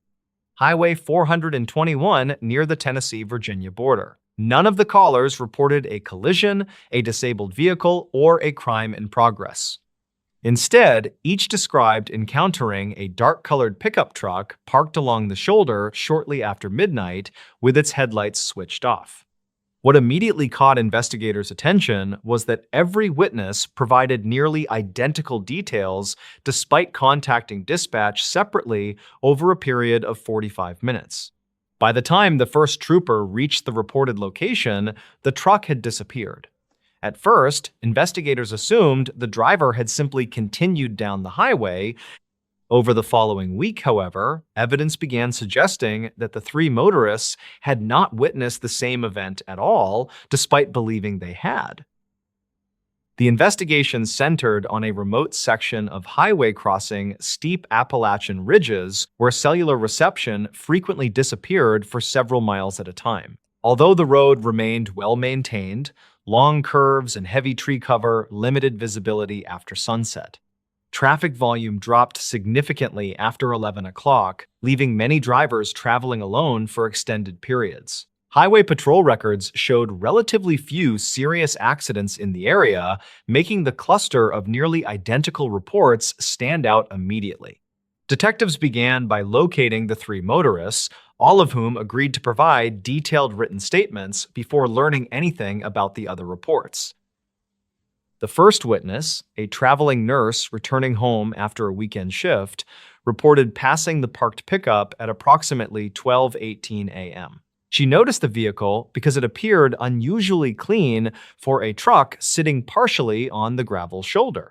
According to her statement, the driver's door remained closed, no interior lights were visible, and no emergency flashers had been activated. Believing the driver might need assistance, she slowed briefly before deciding not to stop because she could see no one outside the vehicle. She continued driving without giving the incident further thought until hearing about the investigation several days later. 17 minutes later, a commercial delivery driver contacted emergency dispatch after observing what he believed was the same pickup approximately 3 miles farther north. Unlike the previous witness, he recalled seeing the driver's side door standing open while the headlights remained off. He reduced speed, expecting someone to emerge from the darkness beside the road, yet no movement appeared anywhere near the truck. Dashboard camera footage from his vehicle confirmed that a pickup had indeed been parked on the shoulder, but the grainy nighttime recording failed to capture enough detail for investigators to identify the license plate or determine whether anyone had been nearby. The third report arrived shortly before 1 o'clock from a retired firefighter driving toward Bristol after visiting relatives. His description matched the previous witnesses in almost every respect except for one important detail. He insisted the pickup had been parked facing the opposite direction from normal traffic flow. Initially, investigators believed the witness had simply become disoriented while driving through the mountain curves after midnight. Accident reconstruction specialists later visited the location and determined that his description of the vehicle's orientation accurately matched physical tire marks discovered beside the highway later that morning. Troopers searched the entire section of highway before sunrise without locating the pickup. Instead, investigators found fresh tire impressions leading from the shoulder toward an abandoned gravel access road that had once served a nearby communications tower. The road ended less than half a mile later at a locked security gate overlooking a steep ravine. Officers found no vehicle beyond the gate and no evidence suggesting a truck had turned around within the narrow clearing. Drone surveys conducted after daylight confirmed there were no alternative exits, hidden trails, or recent signs of off-road travel capable of explaining where the pickup had gone. Detectives next examined surveillance footage collected from service stations, convenience stores, and highway cameras covering every possible route leading toward the reported location. Investigators expected to identify the pickup entering or leaving the area within a predictable time frame. Instead, analysts discovered that no camera captured a vehicle matching the witness's descriptions after approximately 11:40 p.m. before the first emergency call. Every highway connecting to the remote section had at least one functioning traffic camera, yet none recorded a dark-colored pickup during the period in question. The absence of digital evidence became one of the most difficult aspects of the investigation because it conflicted directly with three independent witness accounts and partial dashboard camera footage. Forensic specialists inspected the tire impressions recovered from the gravel shoulder. Measurements indicated a full-size pickup equipped with all-terrain tires, but the tracks ended abruptly where the gravel access road met exposed bedrock near the communications site. Search teams expanded their examination well beyond the immediate area, covering wooded slopes, drainage channels, and abandoned maintenance roads. Helicopters equipped with thermal imaging searched throughout the following night, while officers checked nearby storage buildings and isolated cabins. No vehicle matching the descriptions was ever located. Investigators ultimately concluded that the tire impressions confirmed a truck had reached the access road, but offered no evidence explaining how it had left. Several months later, analysts completed a synchronized reconstruction using dispatch logs, vehicle telematics from the delivery truck, dashboard camera timestamps, and the responding troopers' GPS records. The reconstruction revealed an unexpected inconsistency. Based on verified travel times, the three motorists could not all have observed the same pickup. According to the timeline, the vehicle would have needed to travel between reported locations faster than physically possible without passing one of the witnesses who had been continuously driving the highway. Investigators carefully reviewed every timestamp multiple times before accepting the conclusion. The reports remained individually credible, yet together they described movements that could not be reconciled. The case was eventually closed after detectives exhausted every investigative lead. No missing vehicles matching the available description were reported anywhere in Tennessee or Virginia during the relevant period. No abandoned pickup was recovered in surrounding counties, and no evidence suggested that the motorists had coordinated their accounts before contacting authorities. The official report classified the incident as an unresolved suspicious circumstance rather than a criminal investigation, noting that insufficient evidence existed to identify either the vehicle or its driver. Among Highway Patrol investigators, however, the case continues to circulate during training discussions because it demonstrates how multiple reliable witness statements can sometimes reinforce one another while simultaneously making a case far more difficult to explain. For travelers who regularly drive isolated Appalachian highways after midnight, it remains one of those investigations where every documented fact appears trustworthy, yet the complete story still refuses to fit together. In this news story, Most ghost stories are impossible to verify because they survive only through rumor, family tradition, or stories repeated over generations. Investigators rarely pay attention to those accounts because they usually contain little evidence beyond personal belief. Every so often, however, an incident emerges that attracts the attention of law enforcement, emergency responders, and independent witnesses at the same time. Those cases are remembered not because anyone proved the existence of ghosts, but because every documented fact resisted ordinary explanation. One of the most discussed incidents of that kind began during the autumn of 2016 inside an abandoned elementary school hidden among the hills of eastern Kentucky. What started as a routine trespassing complaint eventually became a case that local investigators still remember years later. The Red Hollow Elementary School had been closed for nearly 14 years after declining enrollment forced the district to consolidate several rural campuses. Since then, the building had remained empty while ownership slowly transferred between county agencies.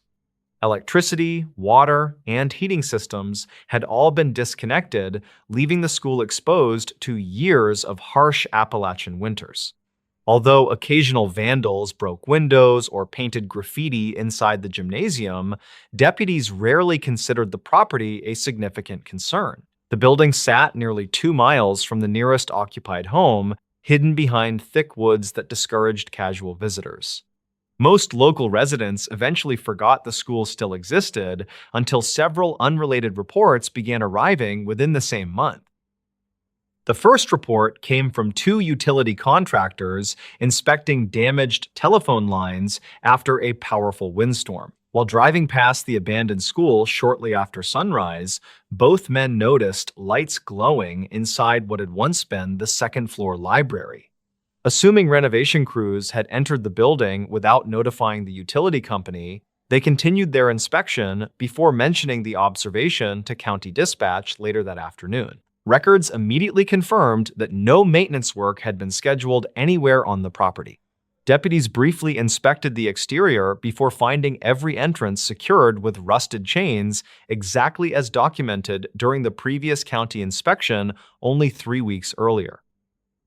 Several nights later, the County Volunteer Fire Department received an emergency call reporting possible smoke coming from the school roof. Firefighters arrived expecting an electrical fire despite knowing the building had no active power service.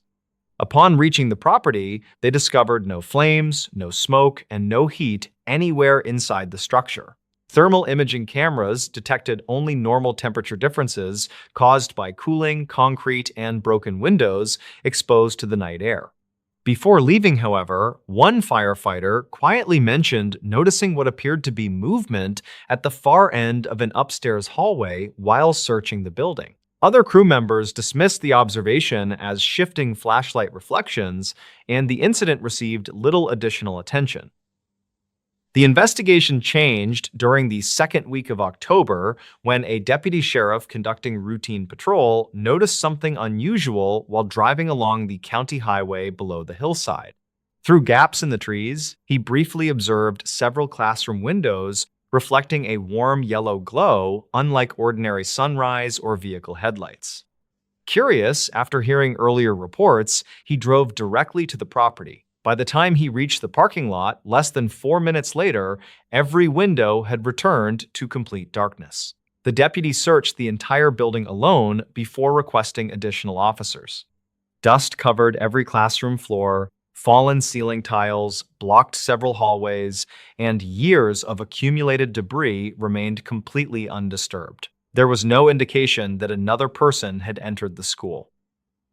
Because multiple independent witnesses had now reported similar observations, detectives requested permission to install surveillance equipment throughout the building. Motion-activated cameras monitored every exterior entrance, while additional units covered the central staircase, library, gymnasium, and second-floor hallway where unusual activity had reportedly been observed.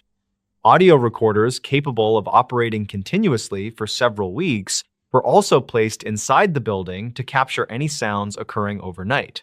Investigators expected the equipment to identify trespassers within days. Instead, nearly a month of recordings produced an entirely different puzzle. No unauthorized person was ever recorded entering or leaving the school. Even so, dispatch continued receiving occasional reports describing lights visible inside upper classroom windows before dawn. When technicians reviewed the surveillance recordings, they found nothing unusual on the video itself. Hallways remained empty, classrooms stayed dark, and exterior cameras showed no activity beyond wildlife crossing the parking lot. The audio recordings, however, attracted immediate attention. On 5 separate nights, microphones placed inside different sections of the school simultaneously captured faint sounds resembling lockers closing somewhere along the second-floor corridor. The sounds lasted only a few seconds before complete silence returned. Structural engineers later analyzed the recordings, suggesting that cooling metal pipes, loose ventilation ducts, or settling roof supports might produce similar noises. Yet none of those explanations accounted for the remarkable consistency in timing and location across every recording.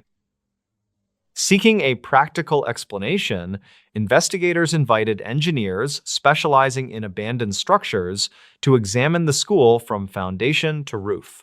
Every electrical conduit, maintenance tunnel, attic space, and basement storage room was carefully inspected. Specialists searched for hidden occupants, illegal electrical connections, battery-powered lighting, or evidence that someone had secretly lived inside the building. They discovered nothing beyond expected storm damage and years of gradual deterioration. Even the upstairs library, where witnesses consistently reported seeing lights, contained only empty shelves, broken furniture, and shattered windows overlooking the surrounding forest. No hidden equipment capable of producing the reported glow was ever found. As detectives expanded their investigation, county archives revealed something unexpected. Maintenance records from the early 1980s documented several complaints filed by evening custodians describing unexplained lights appearing inside empty classrooms after electrical circuits had been switched off during renovation work. At the time, supervisors concluded faulty wiring probably caused the reports, although electricians later found no defects requiring repair. The records contained only brief references and were forgotten for decades until investigators compared them with the current witness statements. Although separated by more than 30 years, both groups consistently identified the same section of the second floor overlooking the eastern hillside. The school remained under periodic observation throughout the winter, but reports gradually became less frequent before stopping altogether after the county approved demolition the following summer. Contractors dismantled the aging structure over several weeks while investigators remained on site, hoping demolition might expose concealed rooms, hidden access points, or forgotten electrical equipment overlooked during previous inspections. None was discovered. Once the final walls disappeared and the property was cleared, every report connected to the abandoned school came to an end. No similar observations have been documented there since. Today, the official investigation remains archived as an unresolved suspicious incident rather than a criminal case. Detectives involved have repeatedly emphasized that nothing uncovered during the inquiry proved the presence of ghosts or any other supernatural cause. Nevertheless, they also acknowledge that several important questions remain unanswered. Independent witnesses reported nearly identical observations without knowing one another. Emergency responders personally experienced unusual events while searching the building. Surveillance equipment failed to identify trespassers despite weeks of monitoring. Engineers eliminated every practical explanation they could reproduce. In the end, the case became memorable not because anyone proved a haunting had occurred, but because every reasonable explanation quietly disappeared long before the questions did.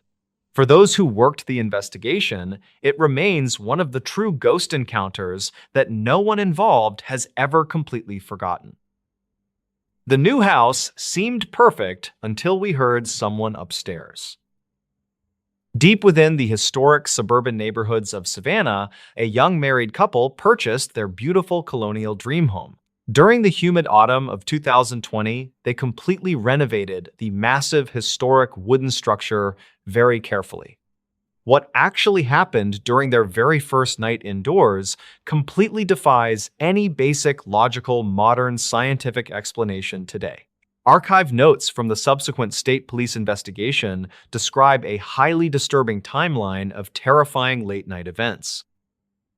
32-year-old Liam worked as a highly dedicated structural architect designing complex commercial office buildings daily. His highly capable wife was a 30-year-old financial accountant named Chloe, who frequently worked remotely indoors. Their primary professional goal required them to quickly establish a quiet, comfortable domestic life away from noisy apartments. The county file from 2009 actually mentioned several highly unusual trespassing complaints regarding this exact property. They officially arrived on October 12th and immediately began carefully unpacking their heavy cardboard boxes in the parlor. The first quiet afternoon passed entirely without any significant dangerous incidents as the exhausted couple arranged their furniture. State records confirm the regional weather forecast predicted clear skies and dropping temperatures for that entire dark night. However, Chloe woke up shortly after midnight because she clearly heard strange, heavy footsteps echoing above their ceiling. She initially assumed a large, heavy animal was aggressively exploring the completely unfinished, dusty, wooden, dark, hidden attic. When she cautiously listened closer, the heavy, rhythmic footsteps instantly ceased completely in the cold, oppressive, silent house. Liam quickly discovered a highly bizarre, locked, heavy wooden door blocking the narrow hallway leading toward the stairs. The strange, unexplainable heavy door was perfectly solid, and it featured 3 massive modern steel deadbolts installed backwards. Some locals claimed a rogue, eccentric previous owner actively hid dangerous structural damage behind heavily reinforced wooden barricades. Investigators never confirmed those specific wild, unsubstantiated rumors and strictly maintained the property was entirely structurally safe generally. Liam carefully photographed the bizarre locked barricade and noted that the surrounding drywall showed extreme signs of stress. The highly stressful situation escalated drastically during that dark hour when an awful chemical smell suddenly arrived continuously. Reportedly, the foul, suffocating odor tightly resembled burning synthetic plastic mixed heavily with the sharp scent of sulfur. Both dedicated homeowners immediately started coughing violently and aggressively struggling to breathe properly inside their completely sealed bedroom. Liam quickly grabbed his portable emergency radio to call for immediate outside medical assistance, but only received static. Dispatch logs show no emergency distress calls were ever successfully officially recorded by the regional police department then. Suddenly, a massive, unseen, heavy physical force violently shook the solid foundation and violently rattled the thick windows. Liam scrambled frantically toward the dark hallway and desperately aimed his high-powered security flashlight toward the ceiling. The glowing beam instantly revealed an enormous, intense, dark mass standing perfectly still directly behind the stair banister. The strange, dark anomaly lacked any discernible biological features and completely blocked the normal, bright ambient light entirely. Records conflict regarding exactly how long they silently, terrifyingly watched the imposing tall anomaly before it slowly retreated. Chloe frantically, urgently insisted they absolutely needed to completely abandon their newly purchased historic home and run outside. Liam completely strongly agreed, but they soon realized the main electrical breaker panel was constantly displaying erratic sparks. They were effectively hopelessly trapped inside a massive, unforgiving structural maze known for permanently confusing, highly experienced contractors. The desperate, anxious architect decided to blindly, violently run toward the front door, hoping to retrieve his keys. He confidently, blindly sprinted continuously through the freezing dark living room until he eventually physically discovered the entrance. Liam remained entirely, completely, silently hidden behind the thick, solid wooden couch while intensely listening for aggressive movements. Archived notes from Liam stated he repeatedly caught brief, terrifying glimpses of pale, smooth, large objects moving swiftly. Every single time he abruptly, cautiously raised his head to firmly point out the hidden observer, they vanished. Utter physical mental exhaustion eventually heavily forced him to quickly, carefully establish a completely vulnerable, unprotected defensive position. He huddled tightly, safely, against the heavy metal radiator while strongly clutching a heavy steel flashlight for protection.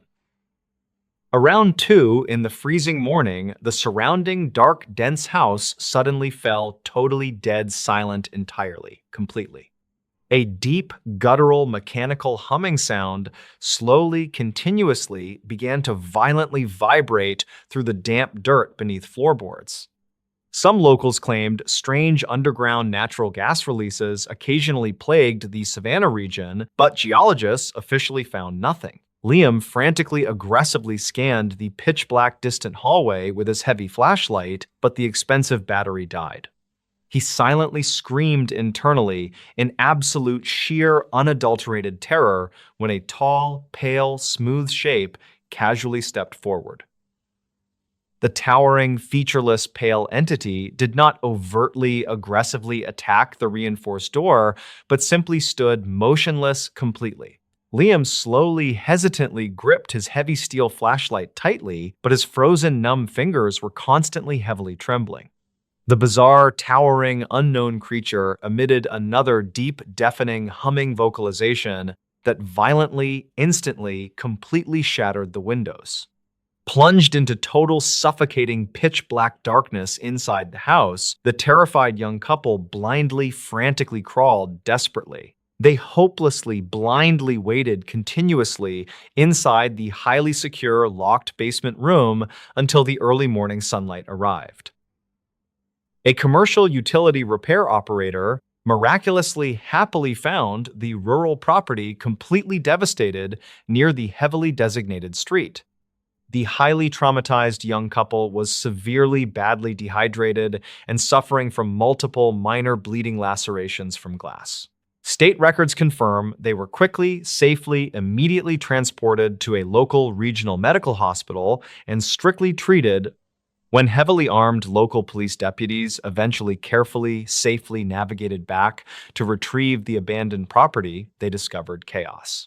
The heavy, durable wooden interior doors were completely, entirely melted into toxic puddles and all metal hinges twisted. Liam was tragically completely unable to mentally process his terrifying experience despite the massive, highly coordinated psychological support. Highly trained tracking search dogs completely, entirely lost any distinct individual scent trails near the steep property edge. Law enforcement officials strongly, firmly suspected the blindly, quickly fleeing couple accidentally, entirely hallucinated the terrifying, massive entity. However, they absolutely could not logically, realistically explain how the heavy steel locks were completely melted by temperatures. The overwhelming, putrid atmospheric sulfur smell and the highly localized underground ground vibrations also strictly remained completely unsolved. Chloe completely, permanently, fully abandoned her promising financial accounting career and rapidly moved to a highly bustling city.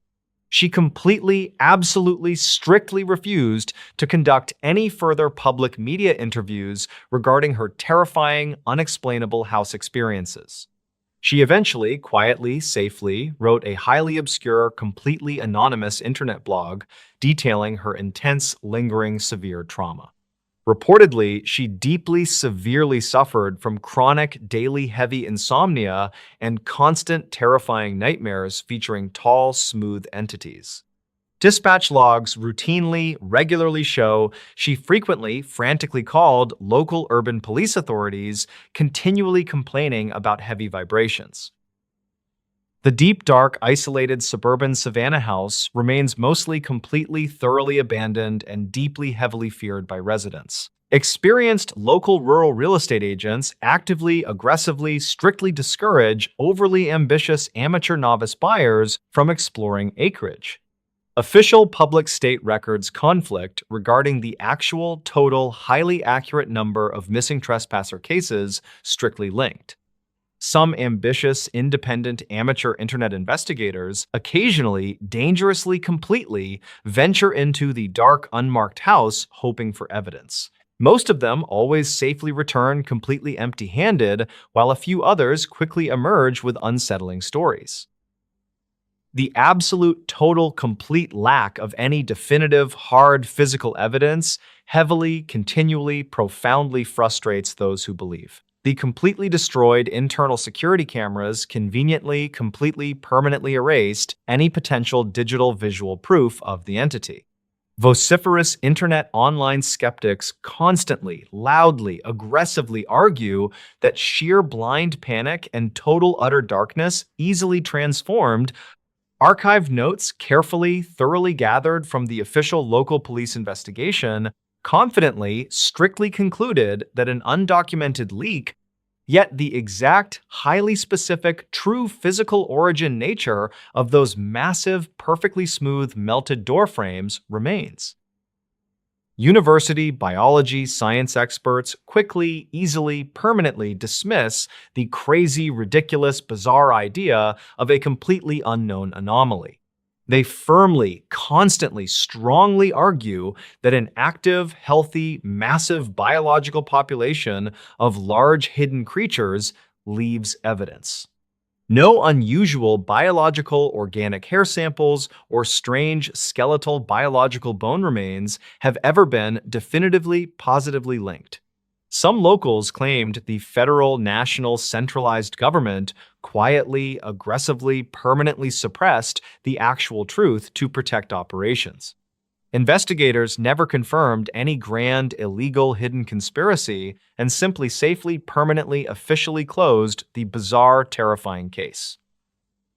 In this new story, for most Americans, hitchhiking belongs to another era. During the 1960s, 70s, and even into the early 80s, it was common to see travelers standing beside rural highways carrying backpacks, duffel bags, or cardboard signs listing their destinations. Today, the practice has nearly disappeared, replaced by smartphones, ride-sharing apps, and growing concerns about personal safety. Yet, across Appalachia, where isolated roads still connect hundreds of small communities, sheriff departments continue receiving occasional reports involving hitchhikers whose stories leave investigators with more questions than answers. Some reports involve stranded travelers.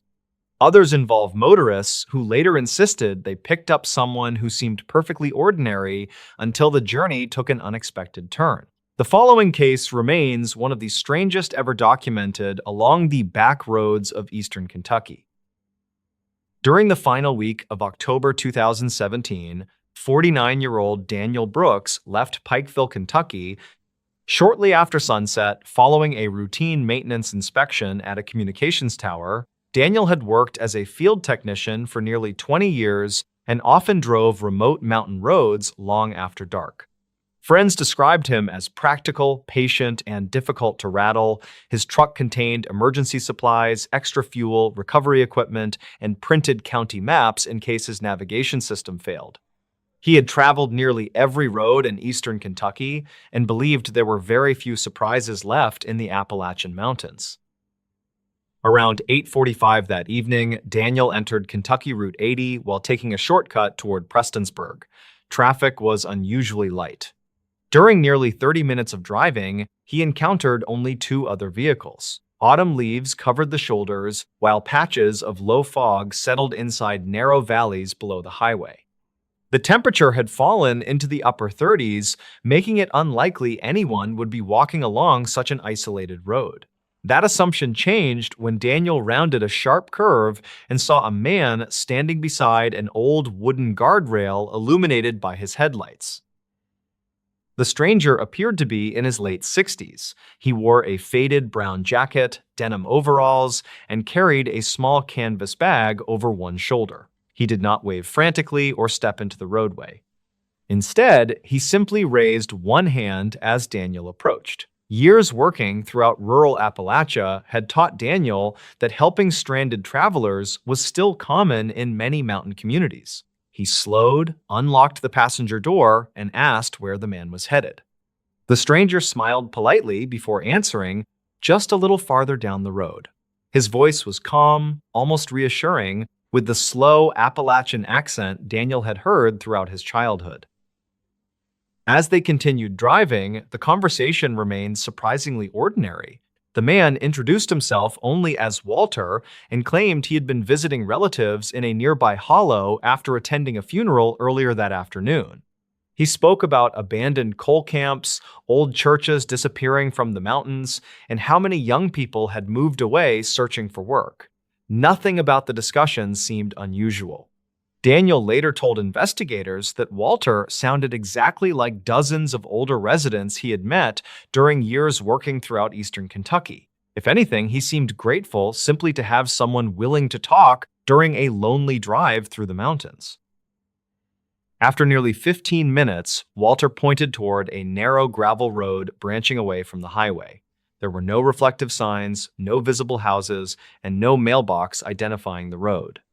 Daniel slowed before asking whether anyone actually lived there. Walter quietly nodded and replied, "Used to be a whole community." The answer struck Daniel as oddly phrased. Before he could ask another question, Walter looked toward the dark forest beyond the windshield and added, "Most folks don't stop around here anymore, probably for the best." Daniel offered to drive him farther down the gravel road, but Walter immediately declined. Instead, he asked to be dropped off exactly where the pavement ended. Daniel stopped beside a rusted cattle gate partially hidden beneath vines. Walter thanked him, stepped from the truck, and walked slowly into the darkness carrying the same small canvas bag. Daniel watched through the side mirror until the man disappeared beyond the gate. Satisfied that his passenger had reached home safely, he continued toward Prestonsburg. Less than 5 minutes later, his truck radio suddenly filled with heavy static before clearing on its own. He thought little of it until reaching home later that evening. The following weekend, Daniel mentioned the encounter while working with another technician who had lived in the area his entire life. When he described dropping an older man named Walter near the abandoned gravel road, his coworker became unusually quiet. After several moments, he asked Daniel whether the man had been wearing brown overalls and carrying a faded canvas bag. Daniel answered yes without hesitation. His coworker then explained that the description matched Walter Hensley, a retired coal miner who had died from a heart attack nearly 12 years earlier. At first, Daniel laughed, assuming someone else shared the same name. His coworker insisted there had never been another Walter Hensley living in that hollow. Curiosity eventually led Daniel to the Floyd County Historical Society, where volunteers maintained newspaper archives and cemetery records. They located Walter Hensley's obituary from November 2005. The accompanying photograph showed an older man wearing denim overalls and smiling exactly as Daniel remembered. Even the canvas bag hanging from Walter's shoulder appeared in one family photograph donated decades earlier. According to surviving relatives, the abandoned gravel road once led to a small mining settlement completely abandoned after flooding during the early 1990s. Today, little remained except broken foundations hidden beneath the forest. No permanent residents had lived there for years. Daniel never claimed he had encountered anything supernatural. During interviews, he consistently stated that he believed he had given a ride to a real person, someone with a normal voice, ordinary conversation, and detailed knowledge of the surrounding communities. Yet investigators could not explain how Walter disappeared so quickly after leaving the truck, why no other residents matched the description, or why Daniel accurately described personal details never mentioned until he later viewed the archived obituary. The sheriff's office found no evidence of criminal activity and officially closed the inquiry without further action. Stories like Daniel's continue circulating throughout Appalachia, often dismissed as misunderstandings, mistaken identity, or memories shaped by lonely mountain roads after dark. Most likely, there are perfectly reasonable explanations for every detail. Even so, experienced deputies, volunteer firefighters, and lifelong residents quietly share one piece of advice with newcomers exploring the back roads at night. If you decide to stop for a hitchhiker, pay close attention to where they ask you to let them out. Because sometimes the destination is no longer there, and sometimes the person thanking you for the ride has already been part of Appalachian history for many years. In this new story, on July 26, 2019, emergency responders were dispatched to a narrow stretch of State Route 16 in southern West Virginia after several passing motorists reported finding an abandoned pickup truck resting against a roadside guardrail. The collision itself appeared minor. The airbags had not deployed, the windshield remained intact, and investigators found no evidence suggesting another vehicle had been involved. What immediately concerned deputies was the complete absence of the driver. The truck's engine was still warm when the first deputy arrived, the headlights remained on, and the driver's wallet, cell phone, and vehicle keys were all found inside the cab. Under ordinary circumstances, investigators expected to locate the driver somewhere nearby within a matter of minutes. Instead, the search developed into one of the most unusual missing person investigations the county had handled in years. The truck belonged to 43-year-old Michael Turner, an electrical contractor from Beckley who had spent the afternoon inspecting power equipment at several rural substations following severe summer storms earlier that week. Company records confirmed he completed his final inspection shortly after 8 o'clock before beginning the 70-minute drive home. GPS records taken from his work tablet showed nothing unusual during most of the journey. He stopped briefly at a gas station, purchased coffee, and continued north along the same highway he had driven dozens of times before. Security cameras showed him leaving alone. Nothing in his behavior suggested confusion, distress, or any intention of changing his route. Deputies began searching the immediate area under the assumption that Turner had been injured and wandered into the surrounding woods seeking help. Volunteer firefighters, tracking teams, thermal imaging drones, and canine units spent the remainder of the night examining nearly 3 miles of steep forest surrounding the crash site. Fresh tire marks confirmed the pickup had gradually drifted onto the shoulder before striking the guardrail at relatively low speed. There were no signs of sudden braking, evasive steering, or mechanical failure. More puzzling still, investigators found only a single set of footprints leading away from the driver's door. Those tracks continued for approximately 80 yards before ending abruptly on a patch of exposed rock where tracking dogs lost the scent entirely. During the following morning, accident reconstruction specialists examined the vehicle in greater detail. They found no evidence of intoxication, medical distress, or equipment failure. The truck contained unopened groceries, work documents neatly organized on the passenger seat, and a cooler holding medication Turner was expected to take that evening. His wedding ring remained on the center console after he had apparently removed it while working earlier that day, a habit his wife later confirmed. Everything inside the truck suggested a man expecting to arrive home within the hour. Nothing suggested someone preparing to disappear voluntarily. Investigators next focused on Turner's digital activity. His mobile phone had stopped transmitting only moments before deputies arrived, but technicians recovered location data covering the final 30 minutes of his drive. The information revealed something unexpected. Although the truck had remained on State Route 16, the phone's internal compass repeatedly registered abrupt directional changes inconsistent with the road itself. Analysts initially suspected a software error until identical anomalies appeared in data collected from Turner's dashboard navigation system. Whatever caused the irregular readings affected 2 independent devices operating through different sensors. Engineers were unable to reproduce the malfunction during later testing. As search operations expanded, detectives interviewed motorists who had driven the same stretch of highway that evening. Most remembered nothing unusual beyond the abandoned pickup. One witness, however, provided a timeline that complicated the investigation. Traveling approximately 15 minutes behind Turner, she recalled passing the same white pickup twice within less than 10 minutes, despite remaining on the same road without making any turns. Investigators verified her route using toll records and fuel receipts. According to every available record, she could not have encountered the same vehicle twice unless one of the two timelines was incorrect.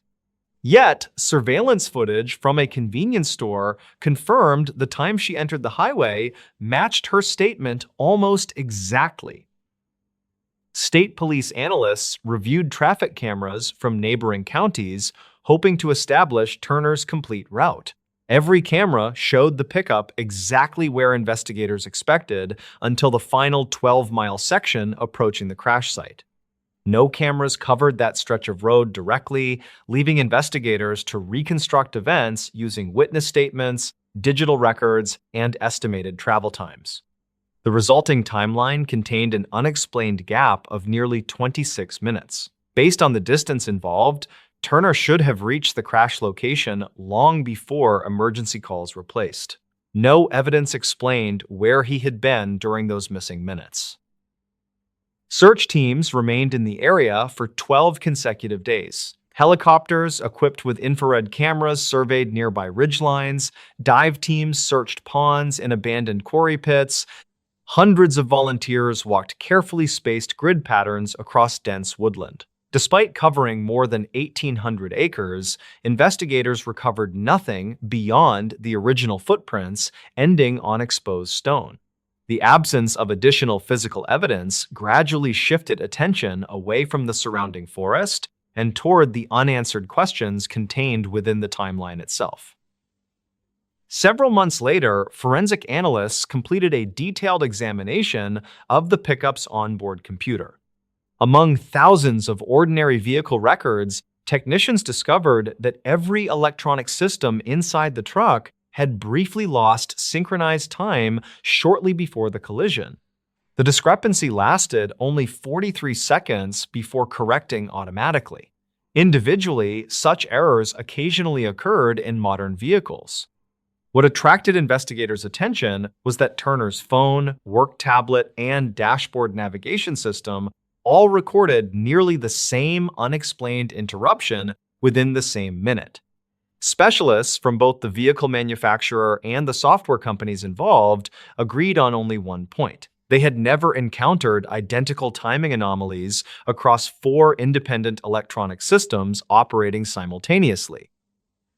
The investigation officially remains open. Michael Turner has never been located, and no evidence has emerged indicating he intentionally disappeared or became the victim of a known crime. His truck still sits inside a secured evidence facility, preserved because investigators believe advances in digital forensics may someday explain details that current technology cannot. The official case file concludes with a straightforward assessment stating that the available evidence is insufficient to determine what occurred during the final half hour of Turner's journey. For the detectives who worked the investigation, however, the unanswered questions begin much earlier than the crash itself. They begin with the missing 26 minutes, a routine drive home, and one of the darkest July nights the county has ever tried to explain. In this new story, every July, millions of Americans leave home believing the most dangerous part of their vacation will be heavy traffic, bad weather, or a flat tire somewhere along an unfamiliar highway. Most return with photographs, souvenirs, and stories they'll happily tell for years. Others return with experiences they rarely mention, not because no one would believe them, but because they still cannot explain what happened.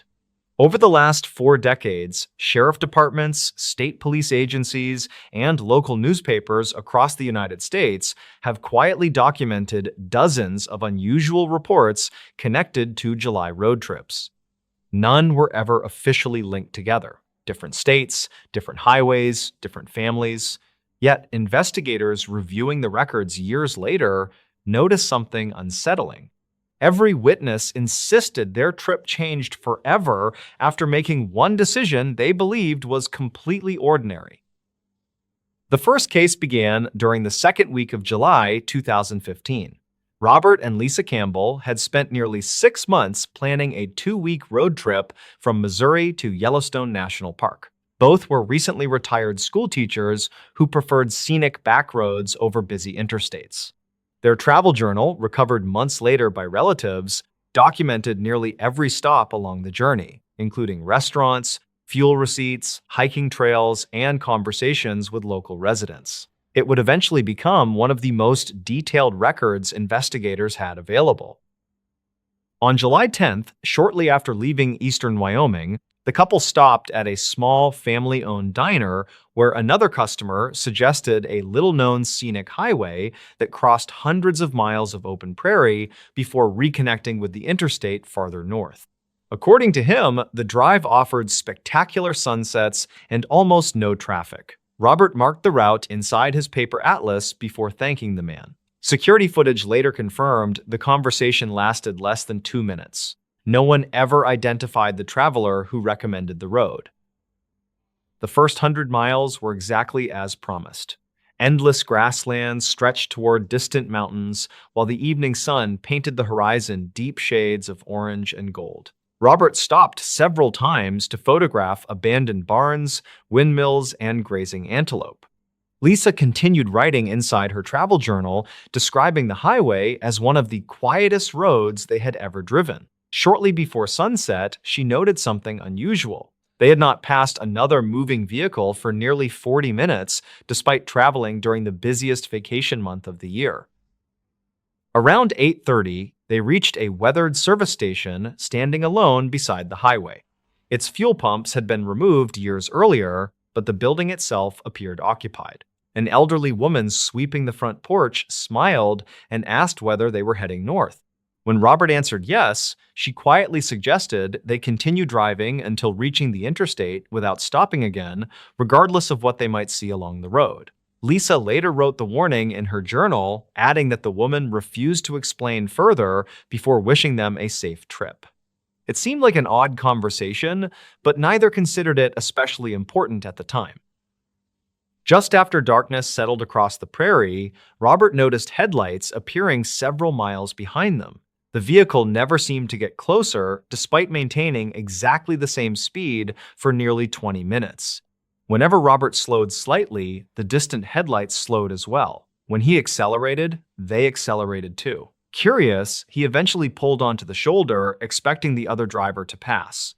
Instead, the headlights stopped almost half a mile away and remained perfectly still.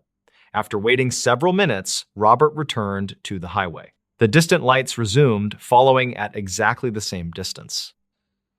They reached the interstate shortly before 10 and immediately noticed the headlights disappear. Relieved, they continued toward Billings without discussing the incident further. The following morning, while reviewing photographs from the previous evening, Lisa discovered something unexpected. One image, captured during sunset, clearly showed the highway stretching behind their vehicle for several miles. There were no headlights anywhere on the road. The timestamp matched the exact period when both insisted another vehicle had been following them. Photography specialists later confirmed the image showed no signs of digital alteration. The second case occurred 3 years later during July 2018 in northern Maine. Brothers Kevin and Thomas Riley planned a fishing trip near the Canadian border. Their route crossed long stretches of forest where gas stations became increasingly rare after sunset. Shortly after 9, they stopped at a lonely convenience store to buy coffee and ask about the quickest route to their rented cabin. The cashier looked toward the parking lot before asking whether they had seen an older green station wagon parked outside. Both brothers turned toward the windows. The parking lot contained only their pickup truck. When they answered no, the cashier quietly apologized and changed the subject. Less than an hour later, Kevin noticed an older green station wagon parked beside the highway with its hood raised. Assuming someone needed assistance, he slowed almost to a stop. Before either brother could open the doors, another pickup traveling in the opposite direction repeatedly flashed its headlights. The driver leaned out his window and shouted only 3 words, "Keep driving now." Kevin accelerated without hesitation. When they glanced back through the rear window, less than 30 seconds later, the station wagon had disappeared. The shoulder where it had been parked stretched empty beneath the moonlight. State police later confirmed no disabled vehicles were reported anywhere along that section of highway that evening. The final case came from southern West Virginia during July 2022. Emily Foster, a travel nurse from North Carolina, accepted a temporary assignment in Charleston and decided to spend several days exploring small Appalachian towns before beginning work. Unlike the previous witnesses, Emily carried a dashboard camera recording continuously throughout the trip. Shortly after entering an isolated mountain highway, she encountered a handwritten detour sign directing traffic away from ongoing bridge repairs.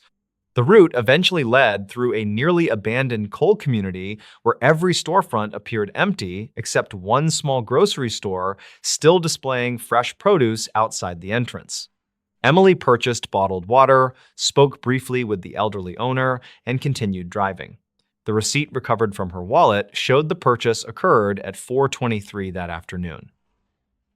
3 weeks later, curious about the unusual town, Emily attempted to revisit the grocery store while returning home.